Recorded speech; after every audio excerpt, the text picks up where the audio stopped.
여러분께 좀 양해 말씀을 좀 드릴게요. 학생들 뭐 시험이 얼마 안 남아가지고 뭐 궁금한 사항, 상담적인 사항, 형법적인 뭐 그런 사항도 있을 텐데, 저희하고 여러분하고, 저하고 여러분하고 오늘 할 게 좀 5시간 정도 타이트합니다. 근데 쉬는 시간 이제 보통 이제 10분, 50분 강의 10분 시간 정도 이렇게 드립니다. 근데 이제 뭐 질문 경우에 따라서 짧은 건 상관없는데 질문이 좀 길어지거나 뭐 그럴 수도 있는데, 그럼 이제 강의가 계속 이제 딜레이가 돼서 오늘 6시까지 약속했는데 원장님 아까 들어올 때 원장님 한 6시 반 정도까지 해야 되지 않을까요? 라고 하는데, 잘못하면 7시, 8시, 9시, 10시까지 가는 수가 있으니까 쉬는 시간에 여러분들 질문이 짧을 것 같다 그러면 질문하셔도 상관없는데, 뭐 상담적인 거나 아니면 좀 긴 질문이다 그러면 제가 이따 수업 끝나고 다 받을 테니까 여러분 좀 양해 말씀드리겠습니다. 그래야 여러분하고 저하고 약속된 시간 안에 끝낼 수 있고, 여러분도 이제 저녁 먹고 또 여러분도 일정이 있다 보니까 좀 양해 말씀 좀 드리겠습니다. 자, 그 다음에 24쪽에 우리 재수론 여기를 좀 볼게요. 자, 죄수로 해서 우리 34번. 자, 비의료인, 즉 의사가 아닌 사람입니다. 의사 아닌 사람이 의료기관 개설을 운영하는 도중, 여러분들 병원이나 로펌, 법률회사 같은 경우는 반드시 병원은 의사만, 그 다음에 로펌은 반드시 변호사만 찾을 수가 있습니다. 의사 아닌 놈이, 그 다음에 변호사 아닌 사람이 로펌을 찾거나 병원 찾았다. 그럼 이거 법 위반이 됩니다. 변호사법 위반이나 의료법 위반이 되는데, 자, 이거 지금 다시 한번 보십시오. 의사 아닌 사람이 의료기관 개설하여, 즉 병원 개설하여 운영하는 도중 개설자 명의를 다른 의료인 명의로 변경한 경우에, 자, 그 범위가 단위라고, 범위는 범죄 의사, 고의를 얘기합니다. 범죄 의사, 고의가 단위라 범죄의 종전과 동일하다 보기 어렵다. 제가 의사가 아닌데 병원 하나 차립니다. 그러니까 제가 의사가 아닌데 명의를 갖다 다른 사람 명의, 자, A라는 명의를 하나 가지고 제가 병원 하나를 차렸습니다. 그러면 일단 의료법 위반이 오고 될 거고, 자, 그 다음에 중간에 이걸 조금씩 바꿉니다. 돈으로 말하면 자금 세탁한다라고 생각하시면 됩니다. 자, 이번에는 B 명의로 바꿔가지고 또 하다가 이번엔 다시 C 명의로 바꿨습니다. 한 사람 명의로 계속하면 잘못 걸릴 수가 있기 때문에, 자, 이랬을 경우에 A 명의로 일단 의료법 위반 하나, B 명의로 의료법 위반 하나, 그럼 C 명의로 의료법 위반 하나. 아마 각각의 여기는 죄가 좀 될 것 같습니다. 자, 일단은 의료법 위반에 죄가 되고, 그 다음에 여기도 죄가 될 것 같고, 여기도 죄가 될 것 같다. 그래서 이 경우는 어떻게 될 것이냐. A 명의로 했을 때 의료법 위반 하나, B 명의로 했을 때 의료법 위반 하나, C 명의로 했을 때 의료법 위반 하나. 죄가 3개가 됩니다. 그럼 세 관계는 무슨 관계가 될 것이냐? 포괄일죄로 볼 것이냐, 아니면 실체적 경합으로 볼 것이냐. 우리 포괄일죄라는 거는 소위 말해서 피해법익이 동일하다, 이런 문구가 나옵니다. 그러니까 한 사람한테 계속 소위 말해서 뭐 그냥 조져버렸다, 뭐 이렇게 했을 때 포괄일죄가 되는데, 우리 판례는 요거는 포괄일죄가 아니고 각각 따로에 따라서, 자, 이 경우 실체적, 자, 우리 경합이 된다라고 봤습니다. 실체적 경합. 자, 그러면 요 질문 세 번째 줄 볼까요? 자, 개설자 명의로 별개의 범죄가 성립하고 각 범죄는 실체적 경합 관계에 있다고 봐야 된다. 실체적 경합. 자, 밑에 우리 여러분 해설에 우리 판례 번호 바로 위에 밑에 두 번째 줄 중간에 실체적 경합 관계, 여기다 밑에다 포괄일죄 X라고 적어놓으실까요? 자, 시험에서 포괄일죄다 그러면 X가 됩니다. 그 다음에, 자, 35번 보십시오. 35번. 피고인들이 자신들이 개선한 인터넷 사이트를 통해 회원들로 하여금, 자, 음란한 동영상을 게시하도록 하고 다른 회원들로 하여금 이를 다운받을 수 있도록 하는 방법으로 정보통신망을 통해 음란한 영상의 배포, 전시, 방조하는 행위가 단일하고 계속된 범위 아래 일정 기간 계속 이루어졌고 피해법도 동일하다. 자, 피해법도 동일, 여기다 키포인트 잡으십시오. 우리 포괄일죄에서 나온 거 피해법도 동일, 즉 피해자가 한 명이다 그 얘기입니다. 자, 이 경우 방조행위는 포괄일죄 관계가 있다. 그대로 쭉 보시면 되고, 자, 그 다음에 오른쪽 기타 판례는 여기는 뭐 볼 내용은 없고 한 페이지 넘기십시오. 혹시 여기 아마 경관 준비하는 친구들 있으면 경관 준비하는 친구들 기타 판례 다 보셔야 됩니다. 보시고, 그 다음 경관 요 관련해서 준비하는 친구들은 나중에 따로 제가 최신 발표 특강 무료로 합니다. 여기는 이제 경관 준비하는 친구들을 대상으로 하는 게 아니기 때문에 기타 판례 그냥 넘어가셔도 상관없고, 그 다음에 한 페이지 넘기시고 형벌론 보십시오. 자, 36번. 요것도 최신 판례는 아닙니다. 최신의 기출, 사법시험하고 법원행시에서 한번 출제가 됐던 질문이라서 여기 수록을 했습니다. 특정경제 받음처벌에 관한 법률 위반, 알선수재가 있는데, 우리 형법상 알선수례죄가 있습니다. 알선수례가 있고, 알선수례는 공무원만 되고 중재는 안 됩니다. 근데 형사특별법인 알선수재는 형법에 중재인이 빠졌다 보니까 얘네들 특가법 만들어가지고 이건 중재인까지 포함을 시킵니다. 알선수재 오탈자가 아닙니다. 자, 알선수재죄에 있어서 알선의뢰인이 알선수재자에게 공무원이나 금융기관의 임직원의 직무에 속한 사항에 관한 알선의 대가를 형식적으로 체결한 고용계약에 타잡아 급여의 형식으로 지급. 자, 두 번째 가장 오른쪽에 알선의 대가를 형식적으로 체결한 고용계약에 타잡아 급여의 형식으로 지급. 여기까지 밑줄 그어놓으시죠. 급여의 형식으로 지급한 경우에 자, 원천 징수된 근로소득세를 포함한 명목상 급여액을 알선 수재자로서 추징해야 될 것이냐. 요거는 기존에 우리 법원 입장하고 조금 다른 것 같습니다. 다르진 않습니다. 네, 여러분들이 느끼기에 조금 다른 것 같은데, 자, 우리 형법과 관련해서 야, 이런 경우에 금액을 얼마로 봐야 될 것이냐. 우리 사기죄에서 일명 편취. 자, 제가 사기를 쳤는데 가짜 20만원짜리 중국산 짝퉁 가방을 갖다가 이거 정품 진품입니다 라고 해서 루이비통 가방입니다 라고 해서 제가 온라인 인터넷상에 팔았습니다. 자, 일단은 피해자한테 100만원씩 받고 팔았는데 가방 일단 줬습니다. 그럼 이 경우에 사기죄가 될 텐데 사기의 피해액은 얼마가 될 것이냐. 다시 말해서 편취액은 얼마가 될 것이냐. 자, 실제로 피해자가 이 금액은 일단은 20만원짜리 가방, 가짜 가방이지만 받았기 때문에 실제로 피해액은 80이 될 겁니다. 그럼 80만원이냐? 아니면 저한테 입금한 금액 전부인 100만원이 될 것이냐? 자, 일대 편취액은 80만원이 아니고 100만원 전부가 됩니다. 자, 우리 법원의 입장은 기본적으로 자, 범죄자한테 아량을 절대 베풀지 않습니다. 만약에 사기친 금액을 80으로 봐버린다 그러면 사기 금액이 일정 금액 이상이 된다 그럼 이때는 형사특별법 특가법으로 가중처벌합니다. 세계처벌하는데 일단은 우리 법원은 절대 범죄자한테 아량을 베풀지는 않는다. 그래서 전부를 인정합니다. 우리 뇌물죄에서 몰수도 마찬가지. 제가 업자로부터 제가 공무원인데 돈을 먹는데 야 이거 돈 먹기가 어렵다 보니까 업자를 갖다 데려가서 제가 룸상에서 술을 먹였습니다. 술값은 제가 계산했는데 술값 20만원 나왔는데 그 현장에서 업자가 저한테 100만원 줬다. 그럼 이 경우에 제가 먹은 뇌물은 얼마가 될 것이냐. 100만원 전부냐 아니면 제가 술값 계산해서 거기서 나간 비용 20만원 까고 80만원 인정할 것이냐. 이때는 100만원 전부 인정합니다. 절대 비용 같은 거 까주지 않습니다. 그럼 몰수 추징도 마찬가지 100만원 전부를 인정합니다. 이게 우리 형법의 이제 기본 원칙인데 그러면 이 질문 다시 한번 보겠습니다. 자, 요거와 관련해서 우리 두 번째 아까 밑줄 봤던 거, 자, 두 번째 오른쪽에 알선의 대가를 형식적으로 체결한 고용계약에 타잡아 급여의 형식으로 지급했다. 자, 그럼 이 경우에 세 번째 원천 칭등 근로소득세 등 포함한 명목상 급여액을 알선 수재자로부터 추징해야 될 것이냐. 일단 세금까지 포함해서 전부를 추징할 것이냐 아니면 세금 빼고 추징할 것이냐. 요게 이제 문제가 되는데 여기다 제가 예 하나 불러드릴 테니까 예를 좀 적어놓으실까요? 질문이 조금만 두 줄 정도 길 것 같습니다. 불러드리겠습니다. A 회사에서 알선 수재자 갑을 A 회사에서 알선 수재자 갑을 직원 형식으로 고용하여 A 회사에서 알선 수재자 갑을 직원 형식으로 고용하여 매달 1000만원씩 직원 형식으로 고용하여 매달 1000만원씩 총 1억 원을 지급한 경우 매달 1000만원씩 10달 동안 줬습니다. 총 1억 원을 지급한 경우 가로 열고 문구 하나 좀 추가하겠습니다. 가로 열고 자, A회사에서 월급 10%를 A회사에서 월급 10%를 세금으로 납부 이렇게 정합시다. 월급 10%를 세금으로 납부. 그러면 얘가 총 받은 금액, 회사로부터 받은 금액 토탈 얼마가 됩니까? 1억 원인데 세금 빼고 납부할 거니까 세금 빼고 하니까 당연히 실제로 받은 금액은 9천만 원이 될 겁니다. 그럼 얘한테 9천만 원 벌써 추징할 것이냐 아니면 1억 원 전부를 벌써 추징할 것이냐. 이게 문제됩니다. 자, 우리 판례는 요거와 관련해서 뭐라고 봤느냐. 자, 여기다 여러분 적어놓으실게 뭐라고 적어놓으시냐. 9천만 원 몰수 추징 이렇게 적어놓으십시오. 1억 원 몰수 추징하는 게 아닙니다. 자, 9천만 원을 몰수 또는 추징한다. 이렇게 싹 적어놓으시고 가로 열고 1억 원 X라고 적어놓으십시오.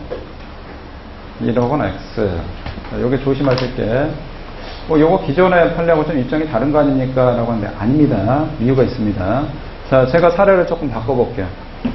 제가 삼성전자의 회사인데 우리 홍길동이라는 사람이 있습니다. 얘가 우리 정보와 관련해서 뭐 브로커를 좀 해야 돼. 그래서 얘를 일단 알선 수재자로 고용을 했습니다. 근데 직접 여기서 돈을 줘버리면 이게 발각이 될 것 같으니까 직원 형식으로 얘를 갖다가 자, 상무로 고용을 합니다. 상무로 고용해서 자, 일단은 뭐 상무니까 당연히 월급을 줘야 될 겁니다. 한 달에 1000만 원씩 주기로 해가지고 총 10개월 동안 1억을 줬는데 저희 회사에서 돈 얼마 주냐? 얘한테 1000만 원 줬습니다. 직접 1000만 원 줬습니다. 근데 얘가 이제 야, 이거 삼성전자에서 뇌물 받은 거 잘못하면 걸릴 수가 있겠다. 티나겠다. 그래서 월급 받은 형태로 얘가 어떻게 하냐? 국세청에다 그냥 자진 납부해가지고 얘가 100만 원씩 월급을 납부합니다. 그래서 총 토탈 얘가 삼성전자에서 1억 원을 받았는데 얘가 직접 세금 납부했습니다. 총 1000만 원, 100만 원씩 해가지고 그럼 얘한테 얼마를 몰수 추징할 것이냐. 그런데 이 경우는 삼성전자에서 얘한테 직접 현실적으로 실제로 준 돈은 1억 원입니다. 그럼 얘한테 몰수 추징은 1억 원 합니다. 얘가 반 돈 1억 원이니까. 그럼 얘가 이 세무서에 납부한, 국세청에 납부한 1000만 원. 그럼 선생님 이거 얘가 받은 거 아닌데요? 라고 하는데 우리 판례는 이거 뭐로 보느냐? 얘가 그냥 소비한 걸로 봅니다. 자기가 걸리지 않으려고 독자적 판단에서 소비한 걸로 봐서 얘한테는 1억 원을 몰수 추징하는데, 자, 이번엔 상황 바꿔서 뭐라고 했냐? 삼성전자에서 얘를 직원 형태로 고용한다. 나중에 여러분들이 합격하고 현직으로 근무한다. 그러면 월급 명세서 여러분들이 매달 300만 원이 받는다. 월급 명세서 300만 원 받는다. 그럼 실제로 실수령은 300만 원이 아닙니다. 이 중에 보통 한 20만 원 정도, 20% 정도 세금으로 떼고, 뭐 연금이나 세금 떼고, 실질적으로 한 260에서 270 정도 받습니다. 그러면 그 세금을 누가 납부하냐? 그 세금을 국가에서 국세청에 납부합니다. 마찬가지로 얘를 우리 직원으로 고용했기 때문에 삼성전자에서 얘 직원 고용했기 때문에 월급을 10% 국세청이 직접 납부했다. 그럼 얘가 받은 금액은 얼마가 될 것이냐? 매달 1000만 원 받은 게 아니고 얘는 회사로부터 900을 받았습니다. 그래서 이 경우에 삼성에서 세금 납부한 10%는 삼성전자에서 몰수 추징할 수 있을지언정 얘한테 몰수 추징하는 게 아닙니다. 그래서 얘한테 총 몰수 추징한 거는 얘가 자기 받은 9천만 원 몰수 추징한 거지 1억 원을 몰수 추징한 게 아닙니다. 얘가 만약 국세청에 납부했다 그럼 얘한테 몰수 추징하는 거고, 그래서 이거 조심하십시오. 그럼 이거 지금 다시 한번 볼게요. 36번. 특정 경제범죄 가중처벌에 관한 법률 위반죄에 있어서 알선 의뢰인이 알선 수재자에게 공무원이나 금융기관 임직원의 직무에 속한 사항에 그는 알선의 대가를 형식적으로 체계한 고용계약에 따라 급여의 형식으로 지급받았다. 자, 급여의 형식을 받았다라고 했습니다. 원천 징생 근로소득세. 자, 일단 월급 직원한테 준다 그러면 세금 바로 떼고 그냥 줍니다. 자, 그 세금은 회사에서 국세청에 바로 납부합니다. 자, 이 경우에 세 번째 오른쪽에 원천 징생 근로소득세 등을 포함한 명목상 급여를 알선수에서 추징해야 될 것이냐. 자, 세금까지 포함해서 추징하는 게 아니고 세금을 빼고 추징합니다. 얘가 받은 금액은 세금 빼고 받았기 때문에 조심하시기 바랍니다. 그 다음에 우리 37회 법률상의 형의 감경 사유가 된 자수를 위하여는 범인이 자기의 범행으로 범죄 성립 요건을 갖춘 객관적 사실을 자발적으로 수사관서에 신고하여 그 처분 맡기고, 법적으로 그 요건을 완전히 갖춘 범죄로 적극적으로 인식해야 될 것이냐. 이건 최신 판례는 아니고 작년에 법원 행시에서 나왔던 최신 기출지문입니다. 자, 밑에 해설 밑줄을 보실까요? 세 번째 줄. 자, 법적으로 그 요건을 완전히 갖춘 범죄라고 적극적으로 인식할 것을 필요는 없다. 자, 적극적으로 인식할 필요가 없다. 중요도가 조금 떨어지긴 하는데, 그래도 뭐 작년에 법원 행시에서 나왔기 때문에 여기까지 좀 챙겨보십시오. 그 다음에 오른쪽 기타 판례 1번. 자, 1번 한 체크 정도 하시고 이것도 좀 받으십시오. 범죄 수익 은닉 규제법에 정한 중대범죄에 해당하여 범죄에 취득한 것으로 재산적 가치가 인정된 무형 재산인 비트코인이 몰수할 수가 있다. 그대로 쭉 보시면 됩니다. 자, 그 다음에 그 외에는 볼 내용 없고 쭉 넘어가서 우리 강론 보겠습니다. 교재율이 30조. 자, 강론은 총론보다는 상당히 조금 수월합니다. 여기와 관련해서 자, 우리 30쪽에 1번 보십시오. 피해자에게 상해가 발생한 점 객관적 일률적으로 판단할 것이 아니라 피해자의 신체, 정신상, 구체적인 상태나 신체, 정신상의 변화 및 내용 정도를 종합적으로 고려한다. 우리 형법상 나오는 거 종합적이지, 구체적, 종합적이지, 뭐 객관 일률적으로 판단한다, 획일적으로 판단한다. 그딴 거 없습니다. 우리 형법은 종합적으로 판단합니다. 수학에서나 뭐 획일적, 일률적으로 판단하는 거지. 그 다음에 밑에 기타 판례는 볼 내용 없고 오른쪽에 우리 학대체 2번하고 3번, 요게 경감, 그 다음에 승진에서 나왔던 증입니다. 그래서 출제 가능성은 좀 있다라고 보시면 됩니다. 2번.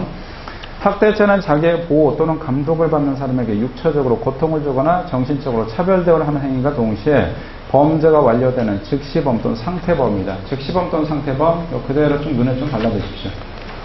자, 그 다음에 우리 3번에 학대 행위는 단순히 상대방의 인격에 대한 반인륜적 침해만은 부족하고, 자, 단순히 키포인트 앞에 단순히 적어도 유기에 준할 정도 이래야 된다라고 하는데, 이것도 마찬가지로 승진 나왔고 경관도 나왔던 지문인데, 우리 여러분들 객관식 지문에서 키워드가 되는 지문들을 준 경우가 있습니다. 앞에서 한번 우리 공모란 문구가 있었는데, 공모가 나왔다 그러면 열애합은 거의 죄가 된다라고 했죠. 공모가 나왔다. 공모는 공동정범을 의미합니다. 그냥 출제자가 혹은 판사가 야, 이거 공모가 된다, 죄가 되는 거야, 공동정범이 되는 거야, 이걸 유도하는 겁니다. 자, 그 다음에 지문 중에서 자, 우리 단순이라는 문구가 나오겠습니다. 단순히 뭐 어쩌고저쩌고 한다. 또는 막연히 뭐 어쩌고저쩌고 한다. 이런 문구가 나온 경우가 있습니다. 단순히 막연히 나왔다. 그러면 이건 뭐냐. 거의 여러분들 한 100개 중에서 95%는 거의 죄가 안 된다. 이렇게 보시면 됩니다. 무죄가 된다. 이렇게 보십시오. 단순히 이렇게 나왔다. 단순히는 왜 이거 죄가 안 될 것이냐. 단순이라는 거는 이건 고의가 없다는 얘기입니다. 그래서 출제자가 이 증은 단순이다. 판사가 단순이다. 그럼 얘는 고의가 없구나. 그래서 이거는 무죄가 된다. 우리 형법상 고의처벌 거의 없으니까. 그 다음에 두 번째 막연히. 자, 막연히 왜 안 되느냐. 배임죄와 관련해서는 손해가 있어야 되는 막연히. 뇌물죄에서 어떤 이익이 있어야 되는 막연히. 이런 건 죄가 안 됩니다. 자, 왜 안 되느냐. 범죄가 성립하기 위해서는 기본적으로 대상이 특정이 돼야 됩니다. 특정이 되지 않는다. 예를 들어서 우리 살인죄, 그 다음 명예훼손죄. 명예훼손죄에서 일명 아나운서 사건이 있죠. 아나운서 사건. 너 승진하려면 봐줘야지 할 수 있어? 라고 했는데, 자, 이렇게 했을 때, 그러면 여성 아나운서에 대해서 명예훼손, 모욕이 될 것이냐라고 하는데, 아나운서, 이건 대상이 좀 특정하기 어렵다. 그래서 이건 막연하다. 너무 포괄적이다라고 해서 죄가 안 된다라고 봤습니다. 그 다음에, 우리 살인죄와 관련해서, 제가 홍길동 죽여버리기 위해서 내일 밤에 죽여버리겠다. 그래서 오늘 제가 뭐 도끼, 칼, 그 다음에 총, 그 다음에 얘 묻어야 되니까 삽, 그 다음에 얘 끌고 와서, 시체 끌고 와서 뭐 처리해야 되니까 자동차 같은 거 다 준비했다. 살해 계획을 준비했는데 오늘 밤에 경찰한테 체포가 됐다. 이런 경우는 전 살인 예비가 될 수가 있습니다. 왜? 뭔가 구체적으로 준비를 했으니까. 근데 제가 오늘 도끼하고 그 다음에 사시미 칼을 준비했는데, 야, 진짜 내가 대한민국 도저히 못 살겠다. 내가 뭐 할 만큼 다 했는데 나는 국방연금도 다 하고 그 다음에 세금도 꼬박꼬박 뭐 알바하는데 돈 얼마 안 나오는데 세금도 꼬박꼬박 납고 했고 그 다음에 중고등학교 진짜 다니기 싫었는데 국가에서 그냥 의무교육 시켜가지고 다니래. 교육의 의무도 다 하고. 그런데 뭐 지금 나이 30이 됐는데 취직도 안 돼. 도저히 안 되겠다. 그래서 나는 가고 싶은데 혼자 갈 수가 없다라고 해서 제가 누구 하나 죽여버리고 나는 가겠다. 그냥 도움기 없는 살인하려고 합니다. 제가 그래서 도끼, 그 다음에 사시미 칼 준비해가지고 내일 밤 10시에 서울역에서 더 다 치르겠다라고 했는데 경찰이 어떻게 알고 왔는지 오늘 밤 우리 집을 들여와가지고 저를 그냥 체포해서 갑니다. 그럼 이 경우에 전 살인 예비죄가 성립할 수 있을 것이냐? 라고 하는데 이때는 살인 예비죄가 안 됩니다. 왜 안 되느냐? 살인 예비죄가 되려면 일단 대상이 어느 정도 특정이 돼야 된다. 내가 뭐 홍길동을 죽여버리겠다 이렇게 해야 되는데 대상이 특정이 되지 않았다. 다시 말해서 막연이기 때문에 이건 죄가 안 됩니다. 그래서 지문에서 뭐 막연히 뭐 나왔다 혹은 단순히 뭐 한다 그러면 죄가 거의 안 된다라고 보시면 됩니다.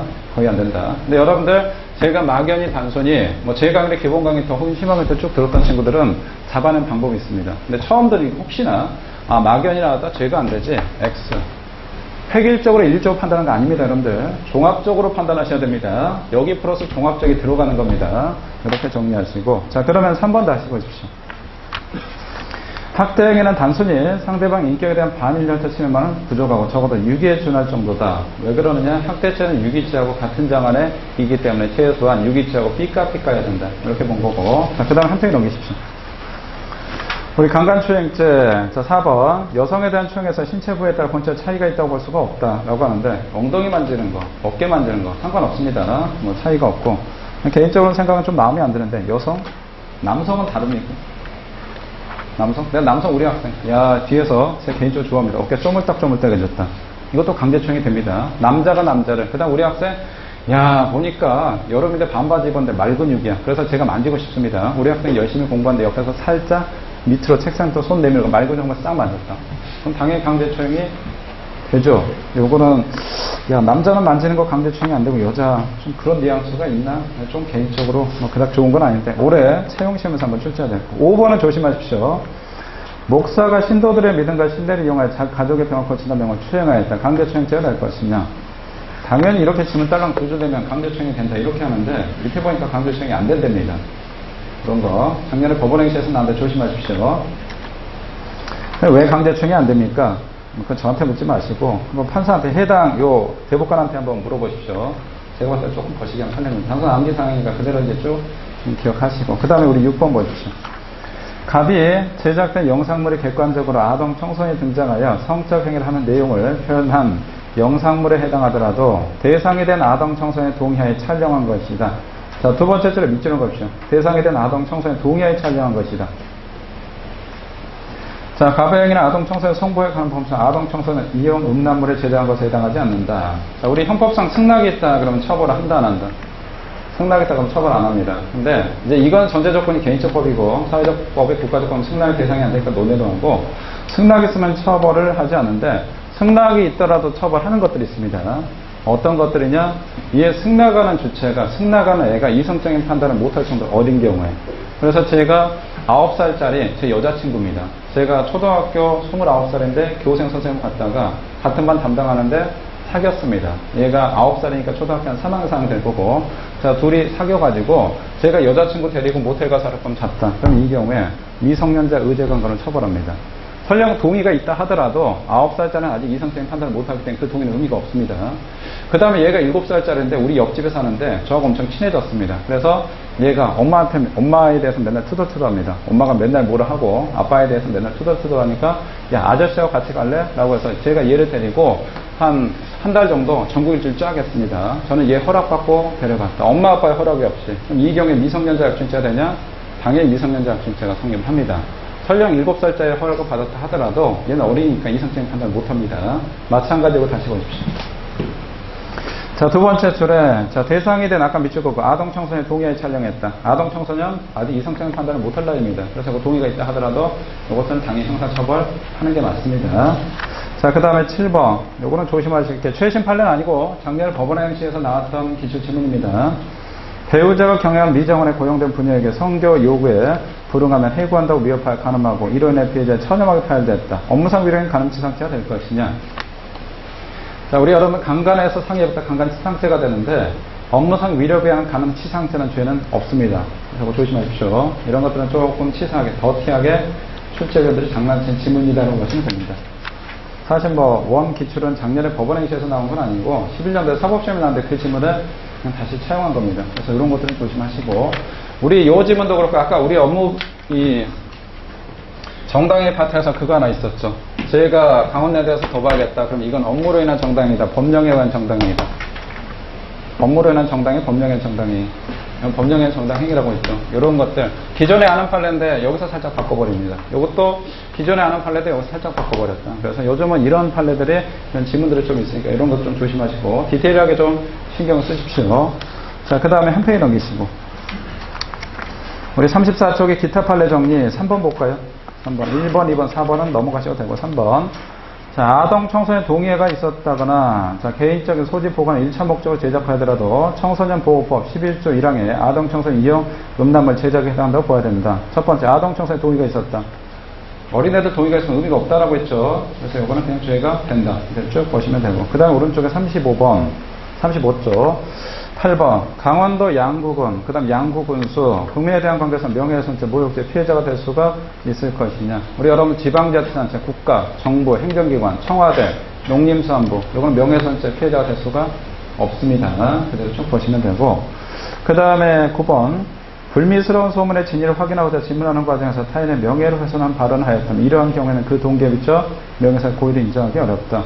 그냥 들러리즘이니까 그대로 쭉 눈에 한번 읽어보십시오. 그런 것만 장난치는 집은 아니니까. 자, 그 다음에 한 페이지 넘기시고 36번. 자, 어떠한 표현이 상대방의 인격적 가치에 대한 사회적 평가를 저하시킬 만한 것이 아니라면 사회적 평가를 저하시킨다는 것은 들었을 때 기분이 나빠야 됩니다. 명예훼손죄가 모욕이 되기 위해서는 들었을 때 기분이 나빠야 명예훼손이 되는 거예요. 들었을 때 기분이 좋다. 그럼 이거 명예훼손이 안 됩니다. 제가 우리 학생한테 야, 너 진짜 야, 너 어떻게 얼굴이 김수현보다 더 작어? 야, 너 생긴 게 진짜 박보검보다 훨씬 낫다. 예, 이렇게 했을 때 실제는 아니죠. 실제는 아닙니다. 이렇게 했을 때 그럼 명예훼손이나 모욕이 될 것이냐?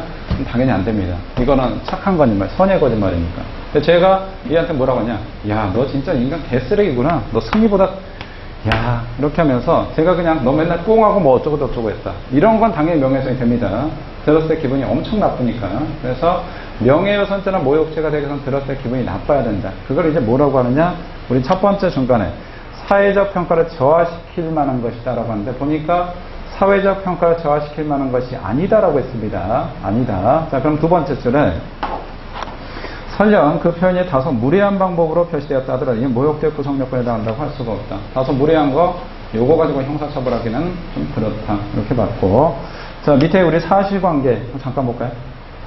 사실관계. 자, 갑주식회사 해고자 신분으로 노동조합 사무장직을 맡아 노조활동을 하는 피고인이 노조 관계자 140여 명 있는 가운데 큰 소로 피고인보다 15세 연장자로부터 가업회사 부사장인 을을 향해 야 누구야? 야 여기 있네.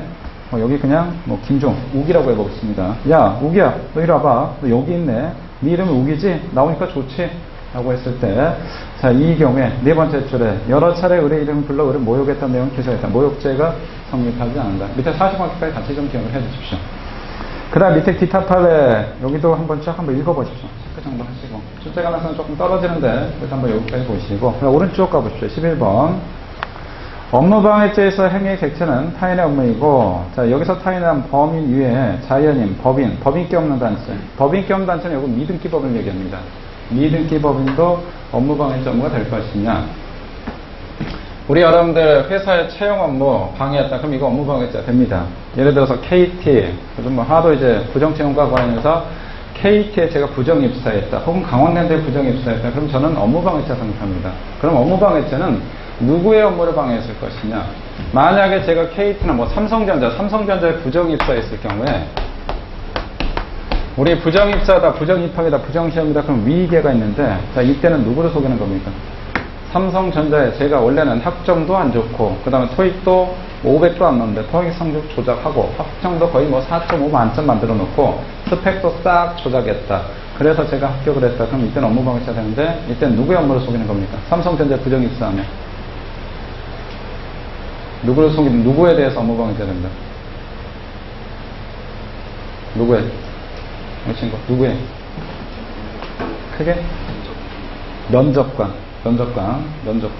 보니까 웨이팅 인사입니다. 면접관은 아니고 그 다음에 우리 여기 앞에 있는 친구 누구에 대한 업무방해죄가 있습니다. 제가 삼성전자에 그런 식으로 부정입사했다 그러면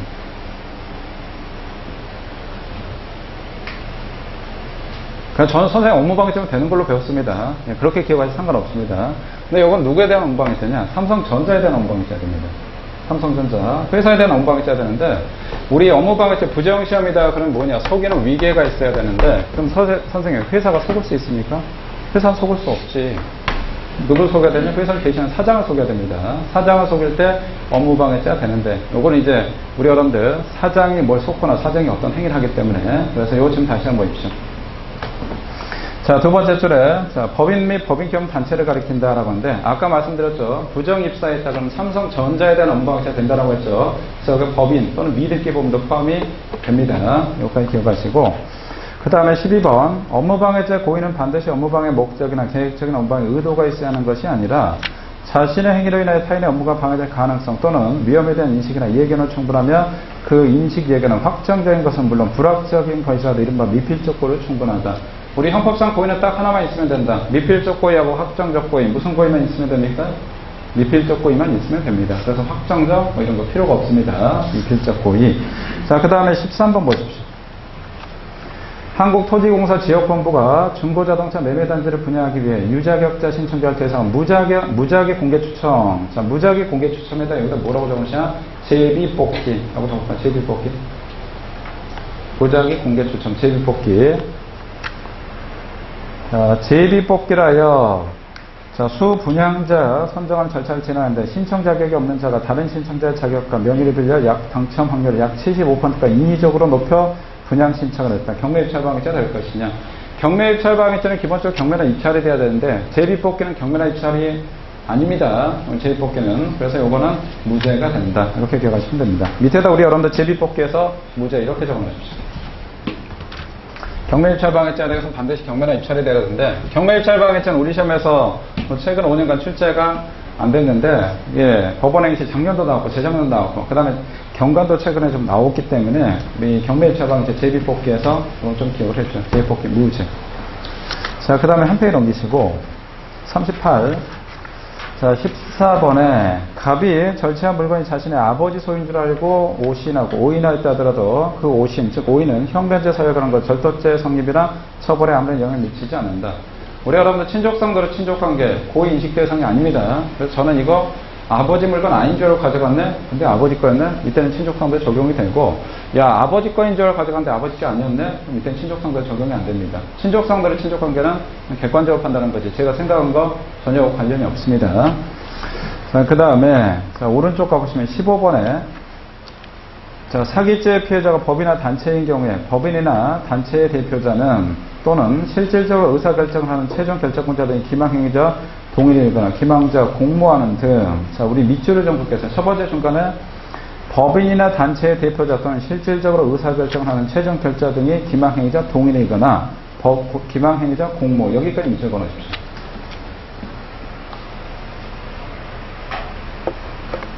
자, 이 경우에 사기죄가 성립할 것이냐라고 하는데, 제가 삼성전자 사장입니다. 삼성전자 사장인데 우리 회사를 사기쳐가지고 제가 한 10억 정도 삥 뜯었다. 그러면 이 경우에 저는 삼성전자에 대해서 사기죄가 성립하냐라고 하는데, 자, 우리 형사법의 가장 기본적인 대원칙이 있는데, 범죄 주체, 우리 맨 앞에 총론에서 법인 파트너인데, 범죄 주체는 사람하고 법인 중에서 뭐만 됩니까? 범죄 주체는 사람만 됩니다. 죽었다 깨나도 법인은 될 수가 없습니다. 그래서 법인은 배임죄 될 수가 없고 살인죄 될 수가 없고, 그 다음 두 번째, 범죄 대상 원시상 누구만 되냐? 이것도 마찬가지 사람만 됩니다. 범죄 대상 사람만 되는데, 제가 삼성전자를 만약 사기쳤다, 사장이 아닌데 사기쳤다, 그럼 이 경우에 누구를 속여야 되냐? 사장을 속여야 됩니다. 근데 이번에는 입장 조금 바꿔서, 제가 삼성전자의 사장인데 제가 우리 회사를 사기쳐가지고 돈 10억 삥 뜯었다. 그럼 이거 삼성전자 사기죄가 될 것이냐? 사기라는 건 기본적으로, 자, 사람을 기망했을 때 사기가 되는데, 삼성전자를 사기친다 그러면 회사는 속을 수 있는 대상이 아니기 때문에 그 회사의 업무를 대표하는 사장을 속여야 됩니다. 근데 내가 사장인데 내가 사장을 속였다? 말이 안 되는 겁니다. 그래서 제가 사장인데 삼성전자 사기쳐가지고 돈 10억 원을 편취했다. 그럼 이거 사기죄가 안 됩니다. 안 되고 다만 이때 성립할 수 있는 범죄는 뭐라고 한다? 사장이 그짓거리 하면 사장은 회사에 대한 배신행위가 되죠. 그래서 이때는 배임죄가 되는 거지 사기죄가 되는 게 아닙니다. 혹은 제가 삼성전자 사장인데 홍길동이라는 놈이 사기꾼, 저하고 홍길동이라는 사기꾼하고 둘이 짜고 어떻게 하냐, 우리 회사를 사기칩니다. 자, 즉 홍길동이라는 사기꾼이 우리 회사를 사기치는데 제가 그냥 모른 척 그냥 속아줍니다. 그럼 이 경우도 사기죄가 될 것이냐? 사기죄는 사람을 기망했어야 되는데 회사는 속을 수 없기 때문에 사장이 속아야 되는데 사장은 속은 게 아니고 둘이 그냥 짜고 친 겁니다. 그래서 이거는 회사에 대한 사기죄가 성립하지가 않습니다. 배임죄는 될 수가 있어도. 자, 그래서 이거 세 번째 줄 보십시오. 자, 기망행위만 알고 있었던 경우 법이나 단체에 대한 사기죄가 성립한다. 아니다. 최근에 계속 좀 나왔던 엄청나게 중요한 판례입니다. 잘 기억을 하시고, 그 다음에 16번. 의료인이 다른 의료인 명의를 빌려 의료기관 개설했다. 제가 의사인데, 자, 홍길동도 의사입니다. 이 사람 의사 명의를 빌려가지고 병원을 개설했는데, 자, 첫 번째 오른쪽에 국민건강보험공단으로부터 요양급여를 지급받은 경우에 위 공단을 피해자는 사기죄가 성립할 것이냐. 자, 일단 뭐 사기죄가 안 된다라고 했는데, 요거는 개인적으로는 좀 불만이 많은 판례입니다. 여기다 뭐라고 하나 적어놓으시냐. 요거 삐꾸 판례. 삐꾸. 그러니까 심신장애자 판례. 이렇게 적어놓으셔도 되고, 진짜 적지 마시고, 삐꾸 판례. 이례적인 판례다 이렇게 적어놓으세요. 아, B급 판례가 아니고, B급이 아니고, 우리 여러분들, 좀 장애라고 하죠. 예, 그냥 삐꾸. 발음이 조금 거시기 한 것 같은데, 삐꾸 판례. 그러니까 비정상적인 판례, 이례적인 판례다라고 하시면 됩니다. 비정상적인 판례. 왜 비정상적인 판례냐? 우리 법원은 좀 어떤 입장을 가지고 있냐? 이게 의사다, 혹은 의사협회와 관련해서 뭘 했다. 의사가 뭐 사기치거나 뭐 했다 그러면, 희한하게 법원은 상당히 의사나 의사협회에 대해서 호의적인 판례를 좀 많이 때립니다. 그러니까 호의적이라는 거는 원래 이거 죄가 될 것 같은데 죄가 안 되는 그런 판례 상당히 많이 때립니다. 대표적인 게 인과관계 총론에, 그 다음에 과시범 파트. 분명히 이거 의료사고일 것 같은데 의료사고 누가 봐도 거의 99% 의료사고인데 의료사고 아니다. 무죄로 빼는 판례. 이거 상당히 많습니다. 분명히 이거 사기죄가 될 것 같은데 사기가 안 된다? 이렇게 많이 무죄로 빼는 판례가 상당히 많습니다. 그 대표적인 판례가 이 판례입니다. 그래서 이런 판례들은 논리적으로 나오는 판례가 아니고 좀 이성적인, 비정상적인 판례니까 좀 조심을 하시기 바랍니다. 사기죄가 안 된다. 그 다음 한 페이지 넘기시고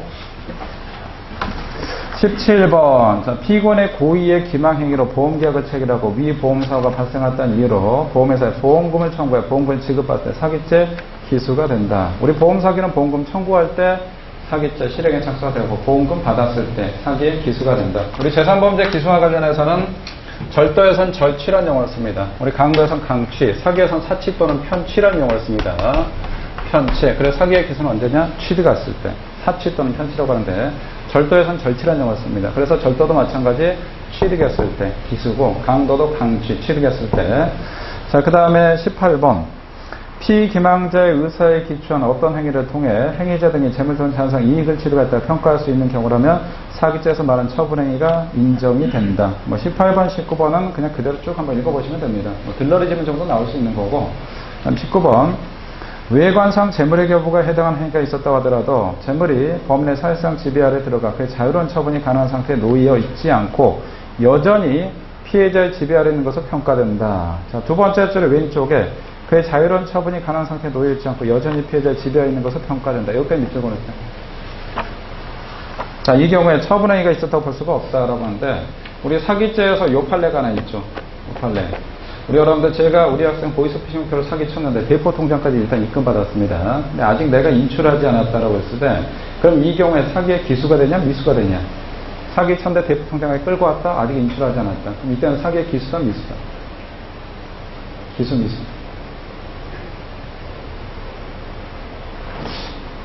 아는 것 같은데 여러분들 분명히 제가 자꾸 불안불안한데 저 같이 기본 강의부터 뭐 강의를 예전에 안 들었던 친구들이 많다 보니까 저 인간이 도대체 이 판례 어떤 판례 얘기하는 건가 라고 하는데 제가 일단 사기 쳤다. 대포 통장까지 입금 받았다. 그 다음에 제가 입금 받은 돈을 인출했다. 호주머니까지 끌고 왔다. 그럼 당연히 사기의 기수가 됩니다. 왜? 사기의 기수는 사기는 아까 제가 편취라는 용어를 쓴다라고 했죠. 편취, 취는 취득을 얘기합니다. 취득했기 때문에 호주머니까지 끌고 왔기 때문에. 근데 제가 호주머니까지 인출하지 않았더라도 내가 대포 통장까지 끌고 왔다. 그래서 언제는 땡길 수 있는 상태가 된다. 그럼 그때는 기수가 됩니다. 그래서 제가 이체받았다 하더라도 문제가 되는 건 계좌이체 또는 보험자의 경우에 이체받았다 하더라도 그때 기수를 인정을 합니다. 이체받았다 하더라도. 근데 아직 이체 못 받았다. 그럼 그때는 기수가 아니란 얘기입니다. 자, 이거 좀 다시 한번 보십시오. 자, 두 번째 줄에 아래 들어가 그의 자유로운 처분이 가능한 상태에 놓여있지 않고 여전히 피해자의 지배 아래 있는 것으로 평가된다. 즉, 내가 언제 땡길 수 있는 대포 통장까지 끌고 온 건 아니다. 그럼 이 경우에 세 번째, 그 재물에 대한 처분행위가 있다고 볼 수가 없다. 이렇게 그냥 쭉 들러리즘이니까 그대로 보시면 되고. 그 다음에 41쪽에 우리 기타 판례에서 맨 밑에 4번, 여기를 좀 볼까요? 요것도 좀 비정상적인 좀 판례입니다. 이것도 의사와 관련된 판례인데 꺽쇠 1번 있고 꺽쇠 2번인데 꺽쇠 2번은 좀 보겠습니다. 앞에 넘겨보십시오. 자, 꺽쇠 2번에 자, 비의료인, 의사가 아닌 사람입니다. 의사 아닌 사람이 의료법 33조 2항 위반하여 개설한 의료기관에서 면허를 갖춘 의료인을 통해 교통사고 환자 등에 대한 진료가 이루어졌다. 우리 첫 번째 중간에 의료기관에서 면허를 갖춘 의료인을 통해 교통사고 환자 등에 대한 진료가 이루어진 경우 여기까지 밑줄 그어주세요. 제가 의사가 아닌데 자 일단은 병원 하나 차렸습니다. 제 명의로 차리고 그 다음에 어떻게 하냐 의사들을 고용해가지고 거기서 교통사고 환자 진료하겠다. 교통사고 환자 진료하면 여기는 보험 적용이 됩니다. 그래서 요거와 관련해서 자동차 보험금을 제가 신청해가지고 받았을 경우 저는 그러면 이 경우에 사기죄가 성립할 것이냐라고 하는데 자 맨 밑에 우리 컴마도 한번 볼까요? 여기 사기죄가 된다 안 된다? 사기죄가 된다 안 된다? 안 된다라고 나와 있습니다. 이것도 마찬가지. 원래 상식에 이거는 진짜 판례와 관련해서는 우리 판사들의 사회통상 용인할 수 없던 뭐 그런 용인 합니다. 사회통상, 사회상계 반한다 이런 용어를 하는데 제가 봤을 때 이거 사회상계 진짜 반하는 말도 안 되는 판례입니다. 이거와 관련해서 사기죄가 안 된다라고 했습니다. 이 판례도 좀 주의를 하십시오. 아까도 늘상 말씀드렸는데 우리 의사나 의사협회와 관련돼서는 법원이 왜 이런지 모르겠는데 도대체 의사협회에서 돈을 얼마나 로비를 받았는지 아니면 의사협회에서 얼마나 유능한 변호사를 섭외해가지고 하는지 모르겠는데 상당히 그쪽에 호의적인 판례 좀 많이 때립니다. 이런 판례들은 좀 조심하십시오. 자, 그 다음 밑에 공갈죄. 자, 20번. 뭐, 여기는 그냥 쭉 보시면 될 것 같고, 21번에 우리 횡령죄, 보이스피싱. 21번, 21-1번. 자, 여기는 중요하고, 지난주 토요일날 우리 법학특채, 그러니까 어제인데 법학특채에서 이 판례가 또 나왔던 질문입니다. 자, 21번, 21-1번. 자, 여기 두 개를 좀 보겠습니다. 자, 21번 먼저 보시면 갑이 보이스피싱 조직원들에게 자기 명의 계좌에 통장을 양도한 후 그 계좌에 송금된 사기 피해금을 임의로 인출한 경우에 계좌명의인 갑에게 사기방조죄가 성립하지 않은 이상 자, 사기방조죄가 성립하지 않은 이상 여기까지 밑줄 그어주실까요? 방조죄가 성립하지 않은 이상 사기 피해자에 대해서 횡령죄가 될 것이냐 자, 여기 나와 있고 밑에도 21-1번도 같은 논지인데 자, 밑에다 우리 여러분들 뭐라고 적어놓으시냐 보이스피싱이라고 적어놓으실까요? 보이스피싱. 자, 여기는 사실관계를 한번 좀 정리를 좀 해보겠습니다. 보이스피싱과 관련해서 우리 판례가 사기죄에서도 좀 나오고, 횡령죄, 그 다음 뒤에 작물죄 많이 걸쳐 있습니다. 보이스피싱 정리 한번 좀 해볼게요. 갑이란 놈하고, 자, 을이란 놈, 을은 사기치려고 합니다. 얘가 중국의 베이스 캠프 본고지를 두고 보이스피싱을 좀 치려고 합니다. 그래서 얘 사기꾼, 사기범, 을입니다. 을이란 놈이 갑한테, 야, 내가 사기 좀 치려고 하는데 네 명의 통장 좀 빌려줄까? 자, 이렇게 해서 통장을 빌리는 경우 요 케이스가 하나 있고, 그러니까 요거는 이제 기존에 나왔던 갑이란 놈이 사기 방조가 되는 케이스가 있고, 여기는 사기 방조가 이해가 안 됩니다. 얘가 사기 치는지 모르고 그냥 야, 네 명의 통장 하나 빌려줄래? 오케이, 알았어 라고 해서, 자, 여기다 그냥 통장 하나 빌려줬습니다. 통장을 대여를 했고, 자, 그 다음에 을이란 놈이, 자, 이 통장 있으니까 일단 사기를 칩니다. 병한테 사기 쳐서 전화 돌려가지고, 여기요, 검찰청인데요. 지금 고객님의 계좌가 지금 범죄에 노출됐습니다. 저희가 지정 계좌 빨리 좀 옮겨주십시오 라고 해서 얘네들이 사기를 칩니다. 그래서 병이란 놈이 깜짝 놀라가지고, 야, 이거 뭐 검찰청에서 전화 왔다니까 일단 좁니다. 그 다음에 그냥 확인도 안 하고 바로 그냥 현금을 입금을 했습니다. 얘가 이런 식으로 보이스피싱을 칩니다. 현금 입금했다. 이렇게 해서 통장에 돈을 차곡차곡 쌓아놨습니다. 차곡차곡 쌓아놨는데, 갑이란 놈 얘가 사기꾼인지 몰랐습니다. 그래서 어느 날 그냥 은행, 얘는 통장에 일단 줬고, 그 다음에 본인 카드로 한번 딱 찍어보니까 웬걸 상당히 뭉칫돈이 있습니다. 그래서 일단은 견물생심이라고 돈에 대한 욕심이 생겨가지고 은행 가서 뭐라고 하냐, 자, 요거 제 돈인데요 라고 하면서 얘가 돈을 임의로 현금 중에 일부를 인출해버립니다. 자, 임의로 현금 인출했을 때 얘한테 과연 무슨 죄가 성립할 것이냐, 자, 요게 이제 문제가 되는데, 아까 제가 뭐라고 했냐, 얘는 갑이란 놈은 얘가 사기친지 모른다라고 했습니다. 만약 사기친지 알고 통장 빌려줬다, 그럼 얘는 사기에 뭐가 됩니까? 갑이란 놈 사기친지 알고 통장 빌려주면, 사기친지 알고 빌려주면 그때 사기에 방조가 되죠. 얘가 사람 죽인 줄 알고, 야, 사시미 칼 하나 빌려줄래? 갖다 줘. 그럼 얘는 당연히 살인죄 방조가 됩니다. 그래서 얘는 사기의 방조가 아닙니다. 사기의 방조가 되는 판례가 있고 안 되는 판례가 있는데, 사기의 방조가 되는 판례는 기존 판례고, 최근에 나온 판례는 사기의 방조가 안 되는 판례입니다. 그래서 얘는 사기 방조인지 몰랐습니다.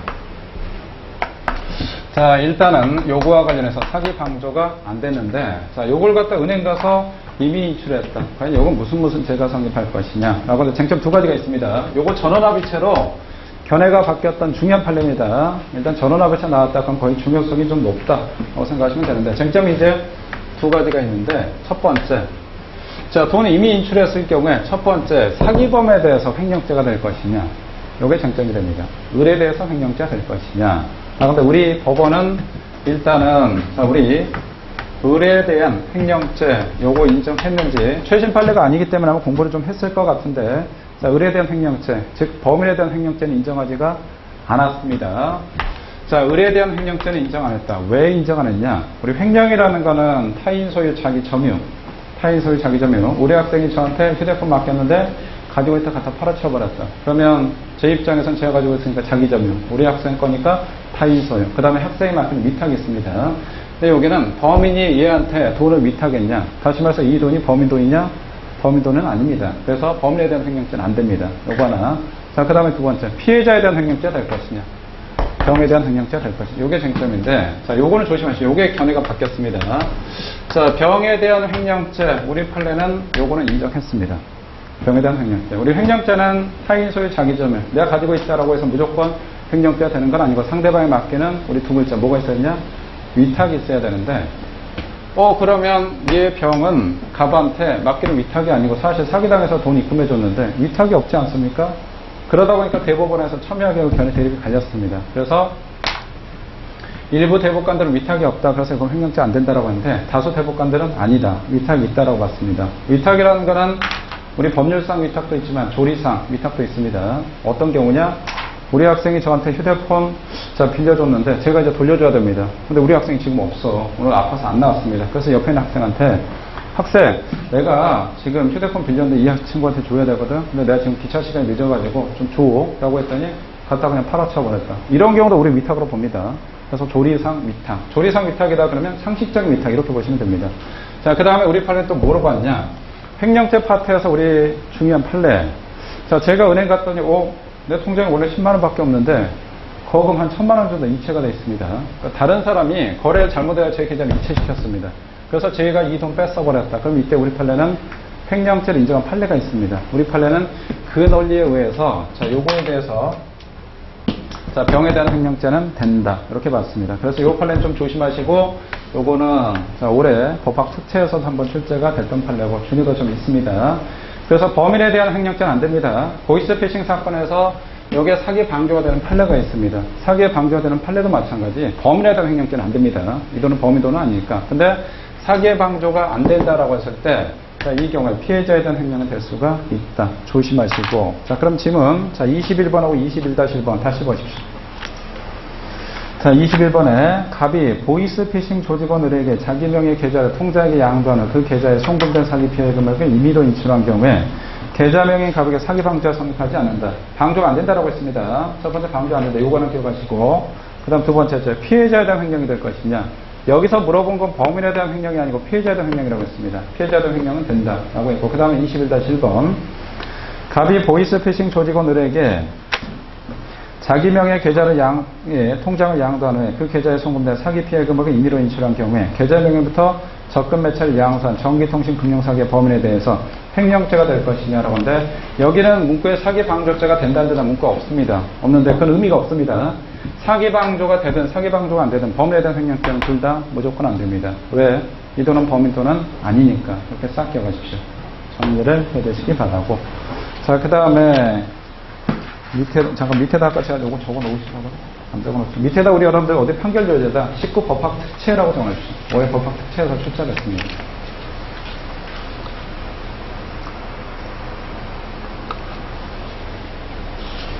자, 그 다음에 우리 한 페이지 넘기시고 44쪽 보십시오. 자, 44쪽에 우리 22번 첫 번째 서면허 부동산의 증여 의사 표시. 서면허 부동산 증여 밑줄 그어놓으시고 서면허 부동산 증여 의사 표시한 증여자가 수증자에게 증여계약에 따라 부동산의 소유권 이전하지 않고 제3자에게 처분했다. 배임죄가 될 것이냐라고 하는데 우리 판례 요거 비교해서 보셔야 되는 판례가 하나 더 있습니다. 제가 우리 학생한테 부동산 넘겨주기로 계약서까지 썼는데 딴 놈한테 넘겨줬다. 일명 부동산 이중매매. 이중매매는 무슨 죄가 된다? 배임죄가 됩니다. 배임죄. 제가 팔기로 했는데 딴 놈한테 팔았다. 자, 제가 공짜로 주기로 했는데 딴 놈한테 팔았다. 똑같습니다. 어차피 계약서 쓰면. 그래서 우리 증여계약 관련해서는 제가 서면 증여한 적이 있습니다. 서면으로 증여계약했다. 그럼 반드시 넘겨줘야 됩니다. 돈 받고 하든 아니면 돈 받고 매매계약하든 아니면 서면을 했든 이때는 반드시 넘겨줘야 된다. 안 넘겨줬다 그럼 배임죄가 되는데 그러면 제가 서면을 쓰지 않고 그냥 말로만 했다. 구두에 증여계약했습니다. 자, 말로 증여계약했다. 그럼 말로 했을 때 넘겨줄 필요가 없습니다. 그냥 여러분들 입 싹 닦아도 상관없습니다. 그래서 이 경우는 배임죄가 성립하지가 않습니다. 무죄가 된다. 이렇게 정리하시죠. 무죄가 된다. 나중에 여러분들 엄마나 아빠가 혹은 할아버지가 그럽니다. 우리 손주, 우리 아들 너 이번 시험에 합격해. 근데 아빠가 차 하나 사줄게. 아빠 진짜 약속하고 새끼손을 꼭 겁니다. 그 다음에 도장까지 꽉 찍었습니다. 그리고 나서 나중에 합격해서 아빠 나 이번에 진짜 열심히 했어. 죽을 만큼 해서 합격해서 합격증서. 우리 아들 역시 진짜 대단하다. 우리 딸 진짜 대단하다. 그러면서 자, 아빠가 거기까지는 더 이상 얘기가 없습니다. 그러니까 여러분들이 참다 있다가 아빠 그 약속한 거 있지. 아빠 차 한 대 사준다며. 나 그 마티즈 모닝 말고 그 점팔 내가 그랬어? 미안해. 이렇게 엎어버리면 끝납니다. 근데 여러분들이 만약 엄마가 아빠가 뭐 해주겠다, 할아버지가 해주겠다, 그럼 반드시 종이하고 필기구 가져가십시오. 그 다음에 여기 사인 꼭 받으십시오. 다 적으면 시간 없습니다. 그럼 생각 바뀌니까 여러분들 종이가 있다. 종이 위에다 뭐 증여계약서 이런 거 쓰지 마시고 그러면 사람이 들었을 때 기분이 참 거시기합니다. 바뀌어버립니다. 쓰지 마시고 밑에 이름 해서 여러분들 여기다 이름 아빠 이름 쓰라고 하십시오. 아빠 그 다음에 사인까지 하라고 하시고 증여자 이렇게 또 쓰지 마십시오. 증여자. 그럼 또 느낌이 이거 아들내미 딸내미가 도둑놈인지 진짜 아들내미인지 그런 느낌이 있습니다. 그렇게 사인 받아놓고 나머지는 여러분이 해놓으시면 됩니다. 이거는 문서 위조가 아닙니다. 그리고 나서 이렇게 싹 보관했다가 나중에 아빠가 싹 뒤집어 버렸다. 그럼 바로 어떻게 하냐? 이거 가지고 아빠한테 으름장 놓으시면 됩니다. 그래도 아빠, 야, 내가 그냥 그리 없던 걸 하자. 그럼 조용히 그냥 경찰서 가시면 됩니다. 경찰서로 가시면 한 달 안에 경찰서 전화가 옵니다. 아버님 이거 이렇게 했는데 어떻게 하시겠습니까? 라고 아빠가 쫄아가지고 이 소리면서 그냥 궁시렁궁시렁하고 그냥 차 하나 사줍니다. 그럼 어떻게 하냐? 그냥 가서 고소 취하시키면 됩니다. 고소. 이렇게 하는 게 협상의 기본적인 딜입니다. 빅딜. 자, 요거 22번 싹 보시고, 그 다음에 23번하고 24번 있는데, 23번하고 24번은 부동산 이중매매인데, 요게 전원합의처럼 나오긴 했지만, 요것도 마찬가지로 최신 판례는 아닙니다. 기존의 입장이고, 이 부동산 이중매매에 대해서는 대법원에서 전원합의처럼 회부를 해가지고, 이거를 판례 견해 변경하려고 했습니다.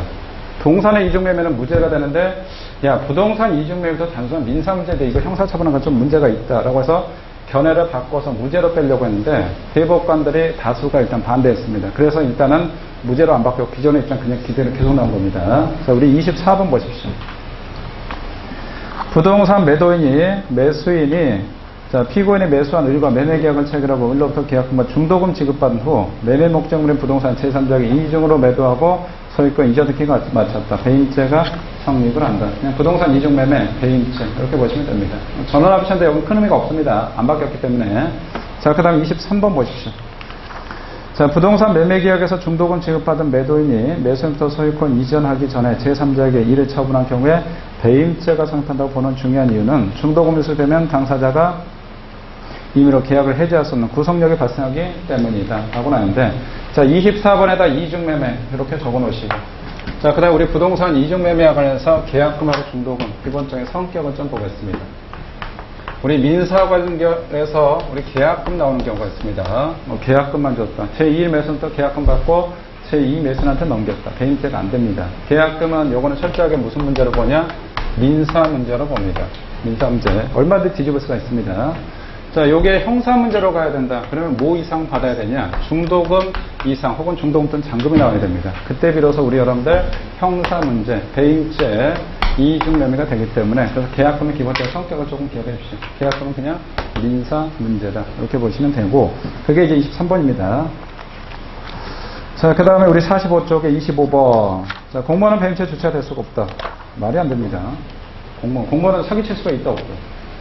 사기칠 수 있고, 공무원 사람 죽일 수 있다. 공무원은 강도할 수가 있다. 배임할 수도 있습니다. 자, 그 다음 26번에 배임죄에 있어 손해액이 구체적으로 명백히 산정되지 않도록 배임죄에 있어 성립에 영향이 없다. 반드시 뭐 구체적으로 이런 거 필요가 없습니다. 형법상 여러분들 기본적인 질문 나올 때 반드시 구체적으로 디테일하게 이런 거 나왔다. 그럼 거의 99.9% 아웃입니다. 그럼 필요 없습니다. 손해액 구체적 산정할 필요가 없다. 우리 공무와 관해서 반드시 구체적으로 공부해야 되냐? 필요가 없습니다. 교사하는데 반드시 구체적으로 교사해야 되냐? 필요가 없습니다. 개략적으로 하면 상관없습니다. 한 페이지 넘기시고. 자, 우리 27번. 자, 공무원 갑이 쭉 나와 있는데, 자, 요거 지문 한번 일단 쫙 한번 읽어보시죠. 작년에 경관에서 나왔던 지문인데, 내용은 뭐 어려운 건 없습니다.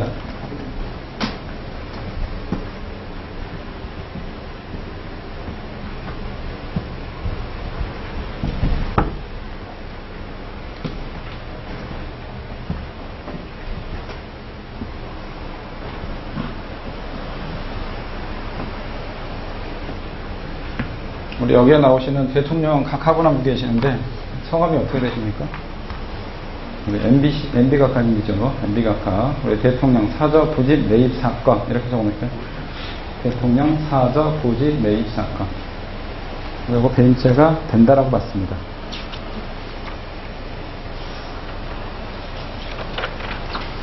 자, 그 다음에 우리 47쪽에 28번 장물죄 나왔는데 이 판례도 어려운 판례인데 조금 조심하십시오. 여러분 생각보다 좀 달리 가는 판례니까. 자, 28번 지문인데 일단 지문을 싹 한번 좀 읽어볼까요?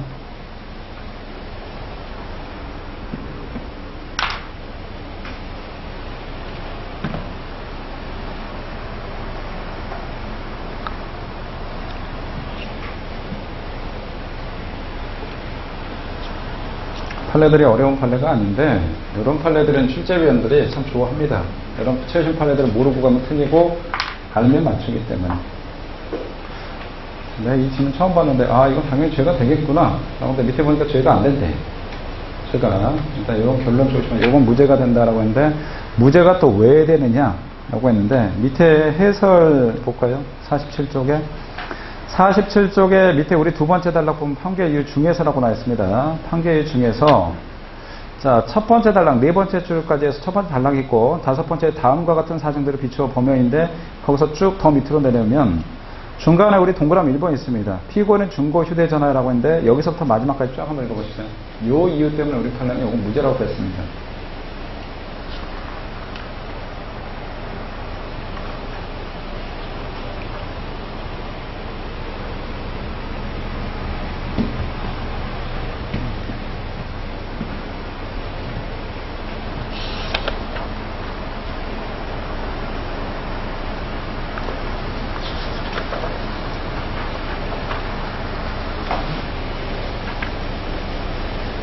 요거는 조금 제가 봤을 때는 충분히 유죄로 빼도 되지 않을까라고 하는데 무죄로 뺐기 때문에 결론 정도만 기억을 해두시고 조심하십시오. 자, 그 다음에 요즘은 요 판례가 이렇게 무죄가 나오는 거는 하도 개인정보가 이제 강화됐기 때문에 함부로 이렇게 개인정보 관련해서 이 사람 입장에서는 뭐 본사 이 컴퓨터 가지고 조회할 수 있는 건 아니다. 그래서 원칙이 안 된다. 이렇게 봤습니다. 한 페이지 넘기십시오. 자, 우리 송계죄 29번. 송계죄. 우리 홍보를 위해 광고용, 자, 광고판을 1층 로비에 설치해야 되는데 피고인이 병에게 제시할 병이 위 광고판을 그 장소에서 제거해 컨테이너로 된 장소로 옮겨놓아 사용할 수 없도록 했다. 자, 여기 송계가 될 것이냐. 우리 두 번째 줄에 광고판을부터 세 번째 줄에 사용할 수 없도록 한 경우 여기까지 집어넣읍시다. 송계가 될까요? 송계는 우리가 부셔버린 거 송계라고 하는데 지나가다 광고판이 있습니다. 아, 이번 시험 또 떨어졌는데 아빠가 바로 호출합니다. 집이 부산인데 우리 아들 이제 그만해라. 5년간 해서 많이 했다. 아빠 내가 한 번만 그만해 라고 해서 아빠하고 지금 티격태 해가지고 전화로 엄청나게 싸웠습니다. 열받았습니다. 술 먹고 갑자기 광고판 있어. 광고판 A씨 열받아 누구 화풀이 하는데 그냥 발로 그냥 걷어 차버렸다. 깨져버렸다. 그럼 바로 손괴가 됩니다.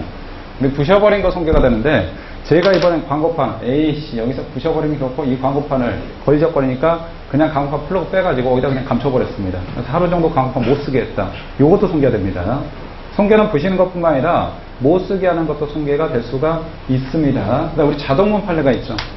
자동문, 자동장치 안 되게 수동으로 만들어버렸다. 한 반나절. 이것도 당연히 손괴가 됩니다. 그래서 손괴는 꼭 부셔야 되는 거 아니고 효용을 못하게 하는 거. 이것도 손괴가 될 수가 있습니다. 우리 학생하고 저하고 같은 청인데 같이 여기 경독사에서 공부하는데 얘도 서울청 썼고 나도 서울청 썼어. 얘는 공부 잘하고 나는 불안불안합니다. 얘가 보니까 자기 나름대로의 소위 말해서 마무리 오답 노트를 해가지고 야 친구야 미안한데 나 복사 좀 이게 좀 빌려줘라고 했더니 야 그거는 상도가 아니지 라고 해서 싫어라고 합니다. 치사하게 라고 해서 얘 공부 못하게 오늘 저녁 때 얘가 잠시 자리 비운 사이에 제 책 있는 거 요 마무리로 보는 책들 제가 싹 밀바리 싸가지고 어떻게 했냐 어디다 그냥 짱 박아놨습니다. 일주일 동안 책 못 보게 했다. 그럼 이런 경우 이거 손괴가 되냐? 이것도 마찬가지로 손괴가 됩니다. 손괴는 꼭 부시는 것만 손괴가 아니고 못하게 하는 거, 효용을 해야 하는 거, 은닉한 것도 됩니다. 그리고 손괴가 된다. 이렇게 보시고 그 다음 30번 보십시오.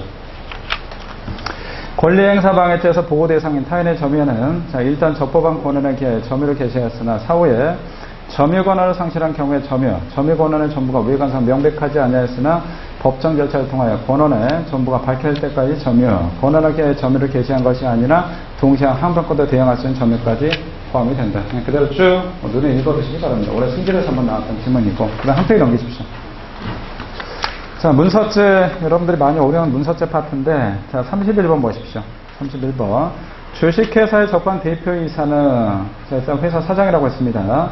회사의 영업에 관해 재판성 또는 재판을 모든 행위를 할 권한이 있으므로, 여기까지는 뭐 일단 맞는데, 대표이사 또 포괄적 권한에서 위임받은 사람이 주식회사 명의의 문서를 작성한 행위는 권한 있는 사람의 문서 작성에서 자격물ген 사무소 작성 또는 위조가 될 것이냐라고 했는데, 제가 만약에 개인적으로 우리 학생 홍길동이라는 친구한테 매매계약서 관련해서 제가 부동산을 구입하는데 매매계약 관련해서 위임을 했습니다. 그래서 얘가 계약서 같은 걸 작성했다. 자, 이랬을 경우는 죄가 안 됩니다. 문서 위조죄는 뭐 변조죄가 전혀 안 되는데 제가 회사 사장인데 얘한테 야 네가 알아서 다 해 라고 해서 했는데 얘가 엉뚱한 뭐 매매계약서 잘못 작성하거나 아니면 조금 금액을 부풀려서 작성했다. 그럼 이런 경우 죄가 될 것이냐 라고 하는데 우리 위임과 관련해서 여러분들 회사 사장, 대표이사 있고 그 다음에 개인이 있습니다. 첫 번째 우리 사인이 위임했을 때 그럼 포괄적 위임 가능할 것이냐라고 하는데 개인은 제가 우리 학생한테 야 네가 알아서 다 해. 이거 얼마든지 포괄적 위임 가능합니다. 그래서 사인, 일반인 같은 경우는 포괄적 위임이 자 요거는 허용이 됩니다. 포괄적 위임이 허용이 되는데 그러면 회사의 사장, 회사의 대표이사는 자, 회사의 대표이사는 회사 업무와 관련해서 포괄 위임이 가능할 것이냐라고 하는데 회사 대표이사는 민법하고 상법상 포괄 위임이 절대 허용이 안 돼요. 법적으로 금지시킵니다. 그래서 회사 대표이사는 포괄적 위임이 허용이 안 됩니다. 그래서 제가 사장인데 우리 회사와 관련해서 네가 알아서 다 해 라고 했는데 얘가 가서 소위 말해서 뭐 권한남용 이런 거 했을 경우 관죄가 될 것이냐 그런데 포괄 위임 자체는 위임이 없는 겁니다. 무효입니다. 그래서 회사 사장은 포괄 위임이 안 되는 거고 포괄 위임이 허용이 안 되기 때문에 따라서 이건 문서죄가 될 것이냐 그 다음에 위에는 포괄 위임이 허용되는데 문서죄가 될 것이냐 그런데 위임이 허용되기 때문에 내가 하라는 대로 위임 받았다 그럼 이건 문서죄가 안 됩니다. 자, 요건 문서죄가 안 되는데, 요건 문서죄가 될 것이냐? 이건 문서죄가 성립을 합니다. 대표이사는 포괄 허용이 안 되기 때문에. 그래서 뭐 대표이사, 요거를 좀 조심하시고. 자, 그럼 우리 31번에 두 번째 줄. 30번 두 번째 줄에 뭐라고 나왔냐? 대표이사부터 포괄적 권한행사 위임받았다. 포괄적 권한 위임받았다. 이거 계약상 무효라고 했죠. 허용이 안 됩니다. 그래서 이건 권한이 없는 거나 마찬가지다. 문서죄가 된다. 자, 그 다음에 32번. 이사가 이사회 회의록에 서명 대신 서명 거부사를 기재하고 그에 대한 서명하였는데 이사회 회의록에 작성권자인 이사장이 임의로 이를 삭제했다. 사무소 변조죄가 될 것이냐. 두 번째 줄에 이사장이 임의로 이를 삭제. 여기까지 밑줄 보내주십시오. 삭제했다. 조작이 살짝 조작했다. 심하지 않다라고 왔습니다. 그래서 그건 변조가 된다. 이렇게 봤고. 그 다음에 33번.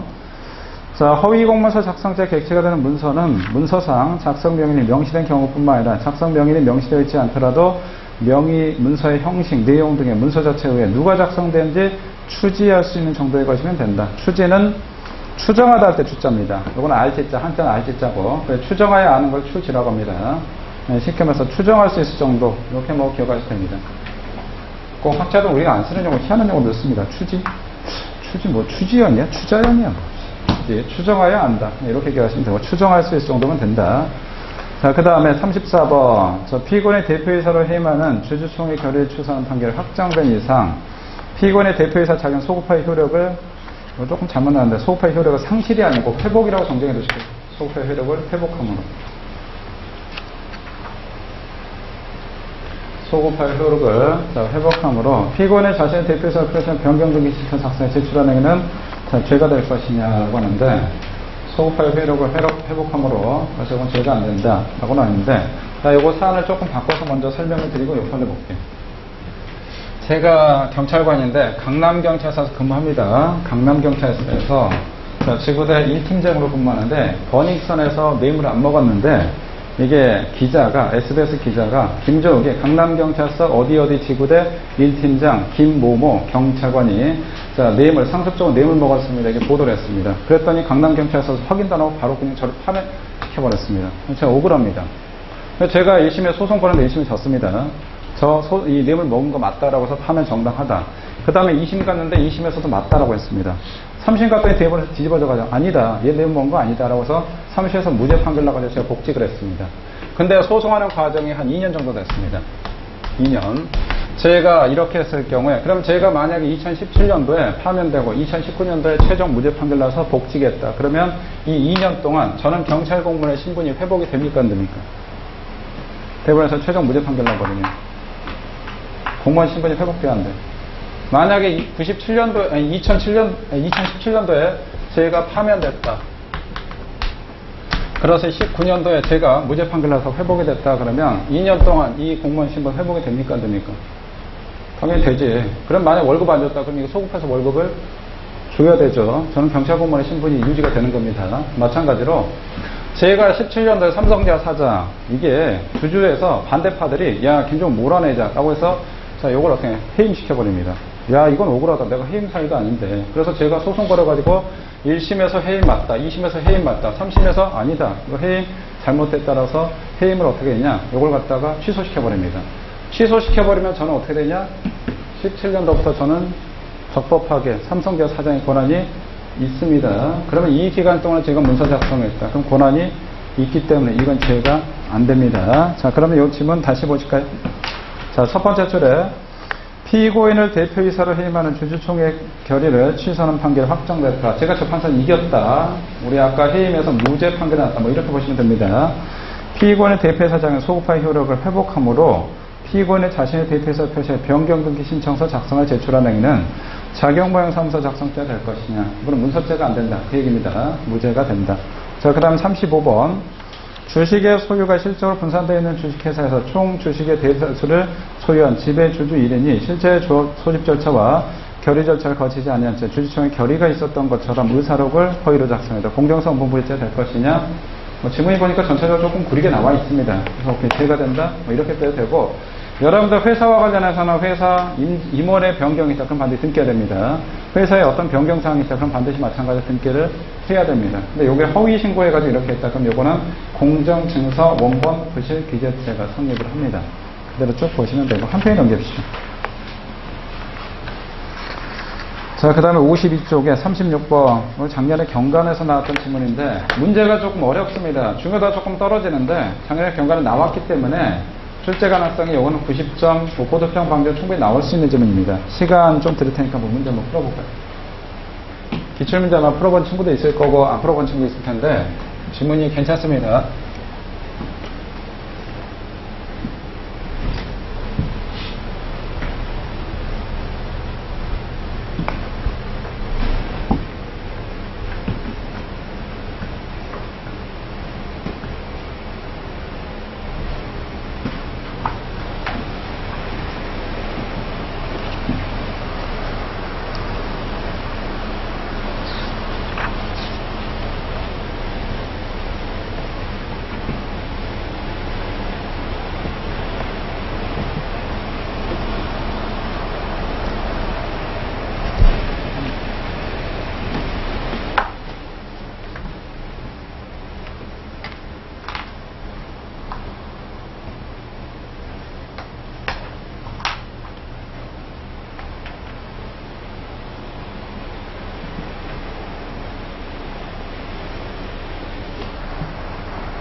질문이 좀 많이 어렵습니다. 문제 안 풀어본 친구들은 상당히 좀 어렵고 문제 풀어봤던 친구들도 아마 제대로 마스터했다 그러면 문제 풀릴 텐데 그게 아니다 그럼 조금 어려울 겁니다.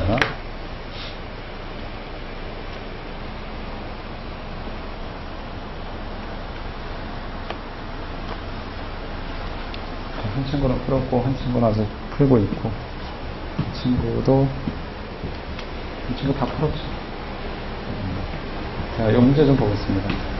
자, 우리 기억부터 보시는데, 우리 공정증서 원본 불결제라고 해서 공정증서 원본 불결제. 자, 기억. 사망한 을의 단독 상속인인 갑. 사망한 을의 단독 상속인 갑. 여기까지 이쪽으로 오시죠. 아버지가 돌아가셨는데, 자, 얘가 단독으로 상속했습니다.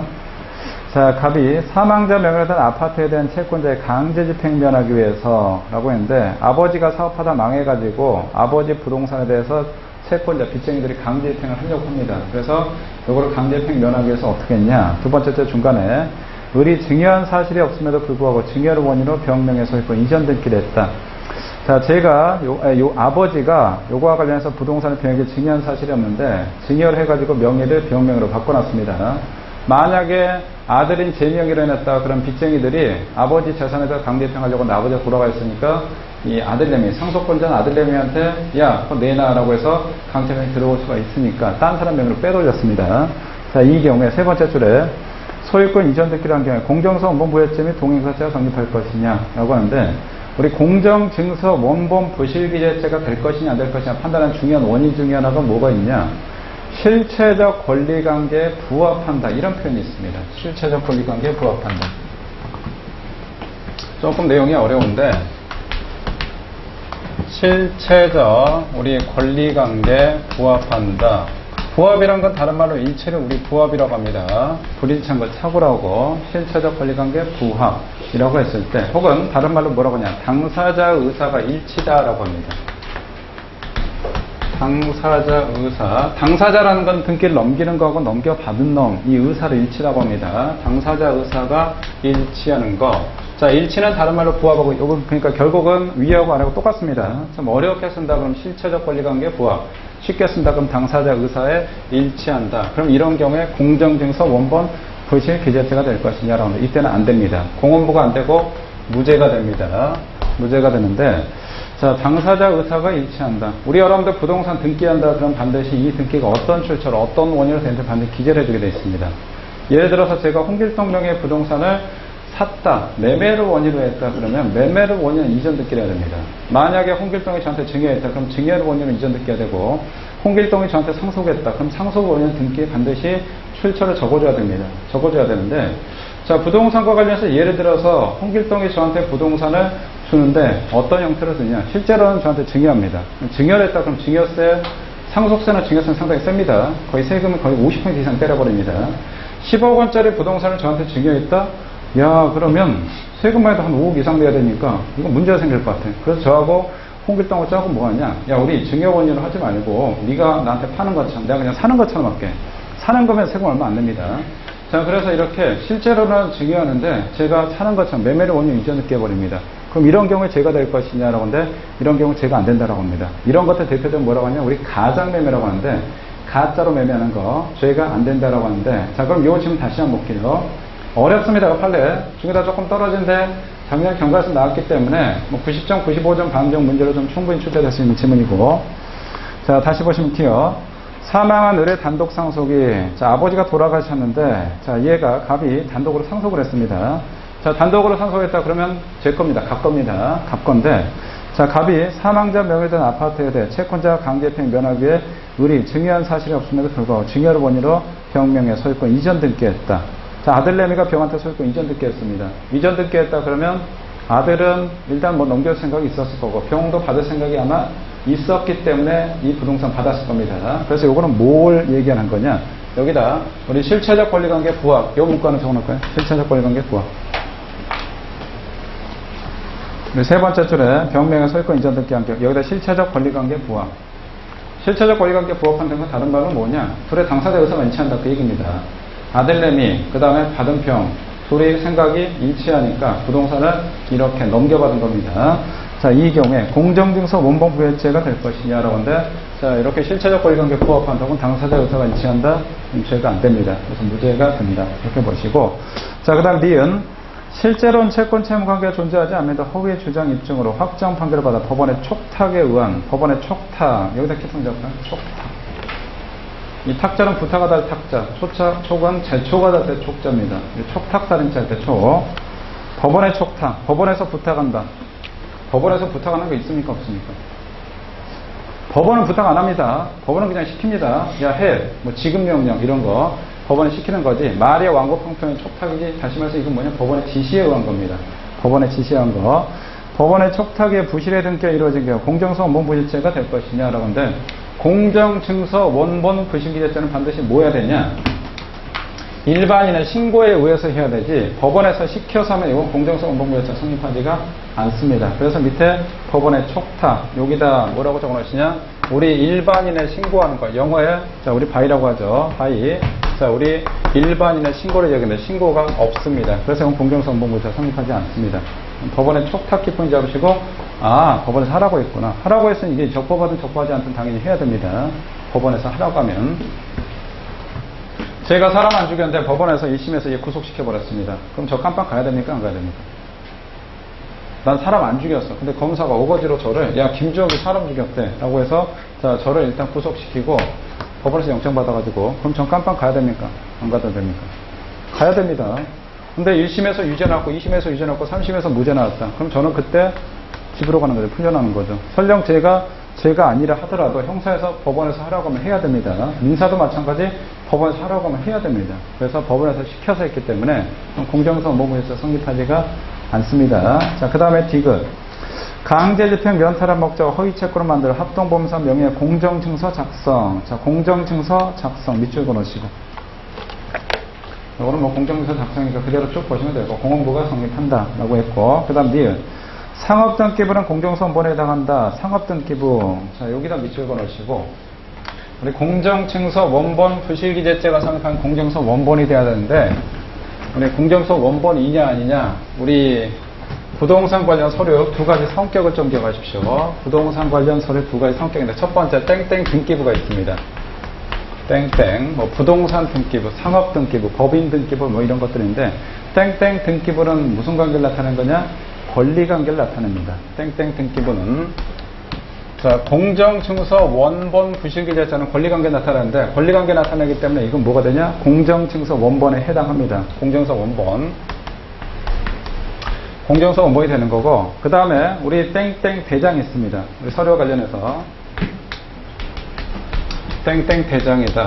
뭐 인감대장, 자동차 운전면허 대장 이런 것들이 있는데 이거는 뭐냐? 권리관계 아니고 단순한 사실관계 나타냅니다. 그래서 이 경우는 공정증서 원본 부실기재죄는 권리관계 나타내야 된다. 단순한 사실관계 나타났다. 그러면 얘는 뭐냐? 공정칭서 원본이 아닙니다. 그래서 땡땡 대장은 아니고 땡땡 등기부는 됩니다. 그래서 여기다 얘 뭐 적어놓을 친구들은 적어놔도 상관없고 작년에 경과에서 나왔던 상업 등기부 하나 적어놓으시고 그냥 공정서 원본이 되고 자 밑에다 아래에다 자 우리 땡땡 대장 안 되는 거 우리 토지 대장 자동차 운전면허 대장 요게 있습니다. 이렇게 하나 싹 적어주십시오.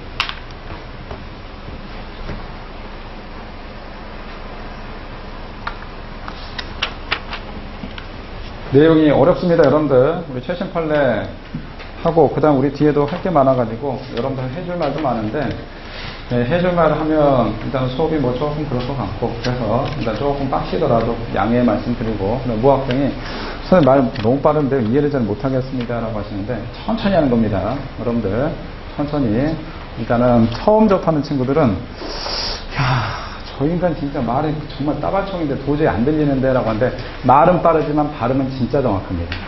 발음은. 그래서 여러분들 말은 느린데 발음이 진짜 부정확한 사람보다 아마 훨씬 좀 나을 거고 그 다음에 해야 될 것도 좀 많고 그래서 일단 양해를 조금 바랍니다. 지금까지 이해는 충분히 하셨을 거고 그 다음에 여기 있는 것들 쉬운 파트들이야 뭐 한 번 보면 그대로 아는데 어려운 파트들은 내용 자체가 어렵기 때문에 한 번 봐도 잘 모르는 경우가 있습니다. 아마 제 강의 처음 들었을 때 내가 A 선생님 강의 들었는데 김종욱 선생님 강의 들으니까 강사가 바뀌어서 새로워서 힘든 경우가 있습니다. 낯설어서 여러분들이 휴대폰 쓰는데 나는 그동안 삼성폰 썼는데 야 이거 애플폰 쓰다 보니까 이게 서로 간에 호환이 안 돼서 좀 어려운 경우가 있는데 그거는 이제 적응을 하면 좀 괜찮은 거고 그 다음 내용 자체가 어려운 경우가 있습니다. 대표적인 게 이제 문서제 같은 경우가 있는데 이거는 A 선생님 됐든 B 선생님한테 됐든 내용 자체가 어렵습니다. 여기는 이제 중요한 부분이고 그 다음에 잘 차근차근 이해하시라고 제가 설명 다 드렸으니까 요거는 오늘 일단 한번 보고 그 다음에 이따 집에 가서 복습 한번 해보시고 그 다음에 다시 한번 복습을 해보시고 그래서 여기에 있는 것들은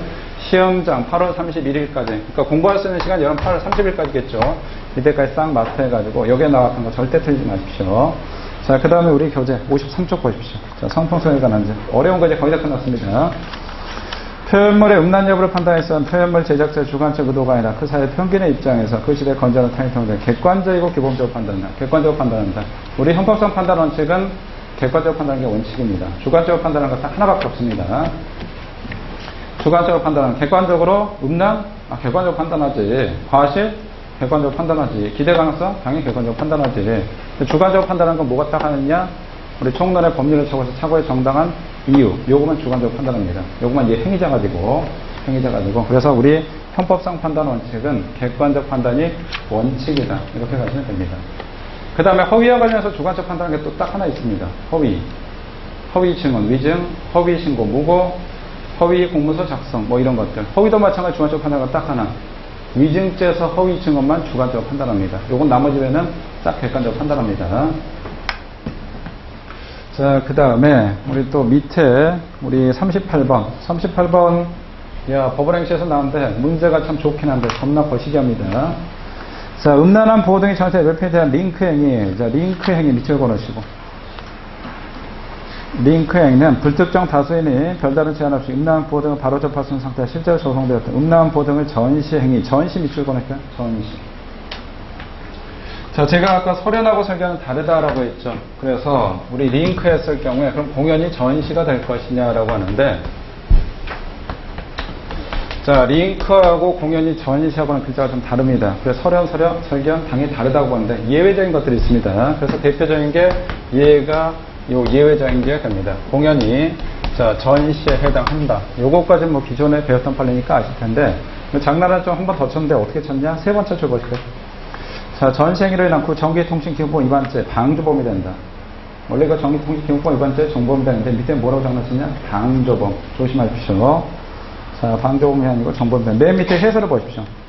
밑에 두 번째 오른쪽에 그 전기통신기본법 위반죄 정범이 성립한다. 정범 밑에다 방조범 X라고 적어놓으십시오. X. 밑에다 정말 치사하다. 써놓으신 거 써놓으시고. 문제를 조금 이렇게 치사하게 냅니다. 워낙 이제 응시하는 수험생들 실력이 높아만 가다 보니까 어떻게든 점수를 조금 끌어내리려고 이렇게 좀 치사하게 내니까 조심하시기 바라고. 그 다음에 자, 한 페이지 넘기시고 54쪽. 39번. 자, 광고복권을 밑줄 그어놓으시고 광고복권을 광고주에게 발행하여 광고주를 하여금 제품 판매 시 판촉 등의 목적으로 무료로 배부하게 했다면 광고주들에게 영업한 초 광고 효과를 가져오고 소비자들은 낙점에 따른 아무런 손실이 있지 않은 뭐 이를 복표. 복표는 밑줄 그어놓죠. 여기 복권을 얘기합니다. 밑에 복권이라고 정했지. 밑에 복표. 복권에 해당한다고 볼 수가 없다. 라고 하는데 이런 거 따로 암기할 필요가 없네. 광고 복권. 이건 복권입니까? 아닙니까? 자, 우리 복권과 관련해서 복표라고 하는데 광고 복권. 이거는 복권이다 아니다? 광고 복권은 복권이다 아니다? 광고 복권 이죠? 왜? 뒤에 복권이라고 나왔으니까 광고 복권. 우리 문서와 관련해서 생략문서 문서이다 아니다? 문서이다. 왜?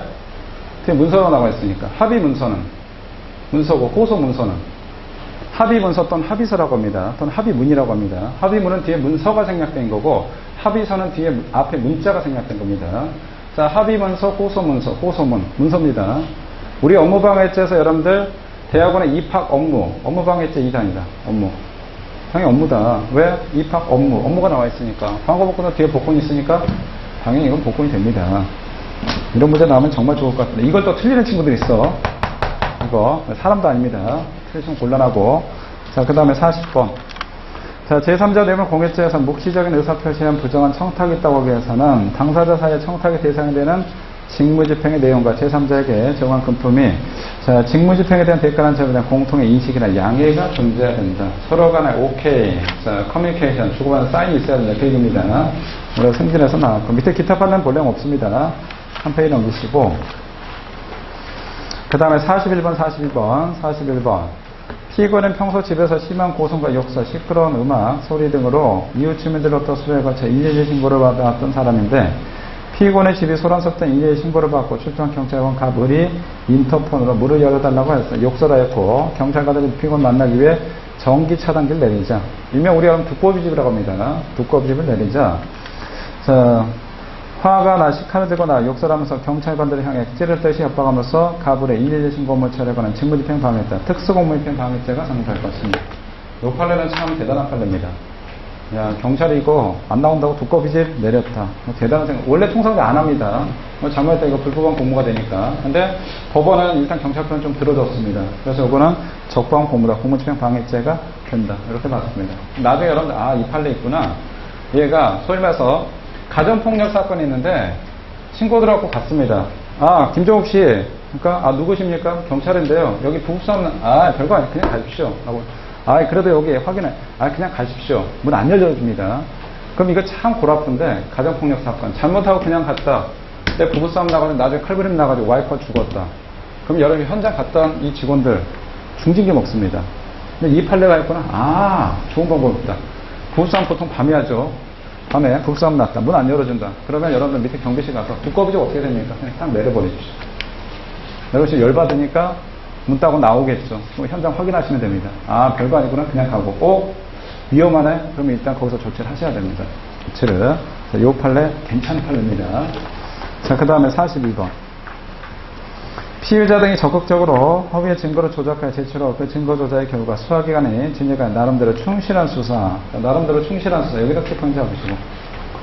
충분한 심사, 충분한 수사. 오케이. 이거는 뭐 죄가 된다. 이렇게 봅니다. 하더라도 제출된 증거가 허위임을 발견하지 못할 정도였다면 이는 위기에 의해 수사기관의 수사행을 적극적으로 방해한 것으로 위기한 공무집행 방해죄가 된다. 그대로 쭉 보시고 밑에는 뭐 따라 보려고 오른쪽에 범인 덮쳐 보십시오. 자, 공범 중 1인이 그 범행에 관한 수사 절차에서 참고인 또는 피의자로 조사받으면서 자기의 범행을 구성하는 사실관계에 관하여 허위로 진술하고 허위자를 제출한 것은 자신의 범행에 대한 방어권 행사의 범위를 벗어난 것으로 볼 수 없어 범인 독재로 처벌될 수 없고. 자, 여기까지 밑줄 보니까 범인 독재로 처벌할 수 없고.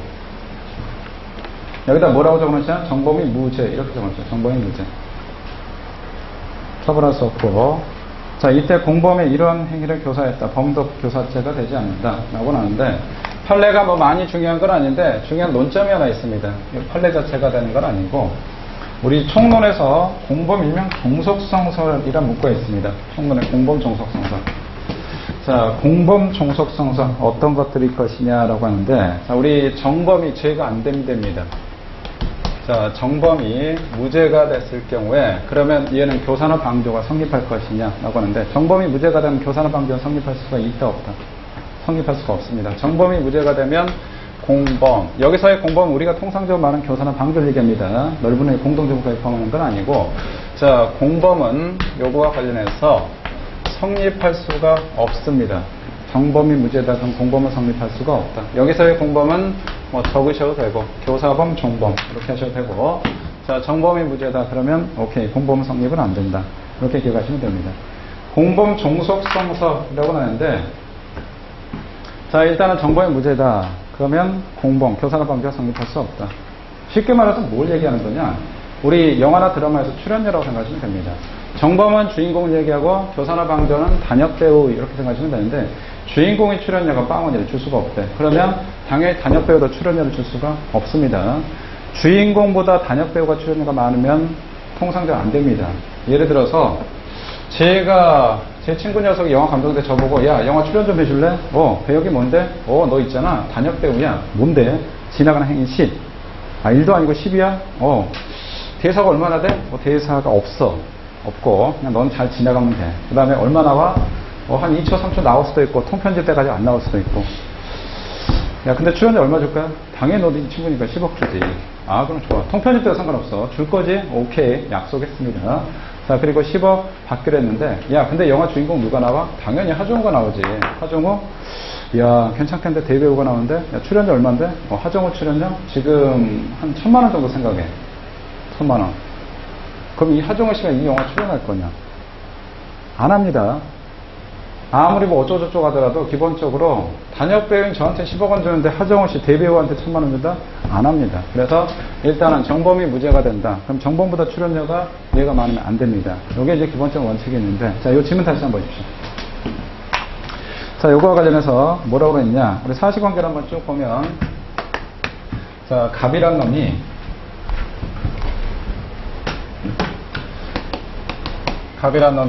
얘한테 정범한테 교사를 했습니다. 정범으로한테 범인 도피에 대해서 교사를 했는데, 자, 요 정범이 무죄됩니다. 자, 교사를 했는데 정범이 무죄일 경우에, 그러면 갑한테는 범인 도피 교사죄가 성립할 것이냐, 요게 문제가 되는데, 정범이 무죄가 되면 우리 아까 공범은 범인 도피 교사나 이런 거 성립할 수 있다 없다? 성립할 수가 없죠. 왜? 우리 공범 종속성서 아까 출연료 때문에 그렇습니다. 정범이 무죄가 된다 그러면 얘는 뭐가 될 것이냐? 범인 도피의 교사는 성립할 수가 없습니다. 교사가 되지 않는다. 범인 도피의 교사 그냥 무죄다 이렇게 정리하시면 됩니다. 그럼 네 번째 줄 보실까요? 자, 이때 공범이 자 이러한 행위의 교사에 따라 범인 도피 교사죄는 성립하지가 않는다. 자, 정범이 무죄가 된다 그러면 교사나 방조 성립할 수가 없다. 그래서 얘도 마찬가지 무죄가 된다. 이렇게 싹 정리를 해 두십시오. 자, 그 다음에 58쪽에 44번, 45번. 자, 여기를 보시고, 자, 44번. 여기를 한번 좀 보시면, 자, 피고인에게, 우리 친구 필기를 하십시오. 못한 친구들.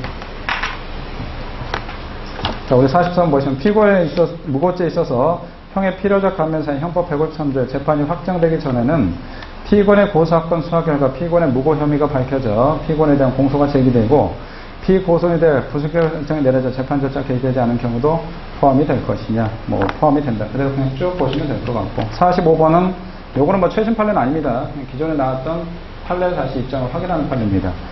공무서에 신고한 허위의 사실이 친고죄여서 그에 대한 고소기한 경과가 있으니 신고령 자체 분명하다. 무고죄가 될 것이냐, 무고죄가 안 된다. 이렇게 싹 보시면 됩니다.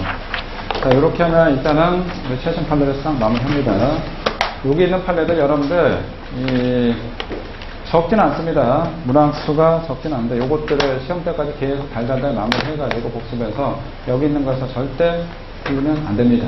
하시고 이렇게 하시고 우리 이제 3교시 3교시는 아까 프린트 드렸죠. 프린트. 요거는 문제가 좀 어렵습니다. 굉장히 어려운데 일단 어떤 문제로 구성했냐, 최근 한 3년간에 여러분들 나올 만한 것, 최신 판례하고 그 다음 최신 기출 중에서 여러분들이 출제 가능성이 높은데 자체 틀릴 수 있는 것, 정말 기본적인 거, 쉬운 건 안 했습니다.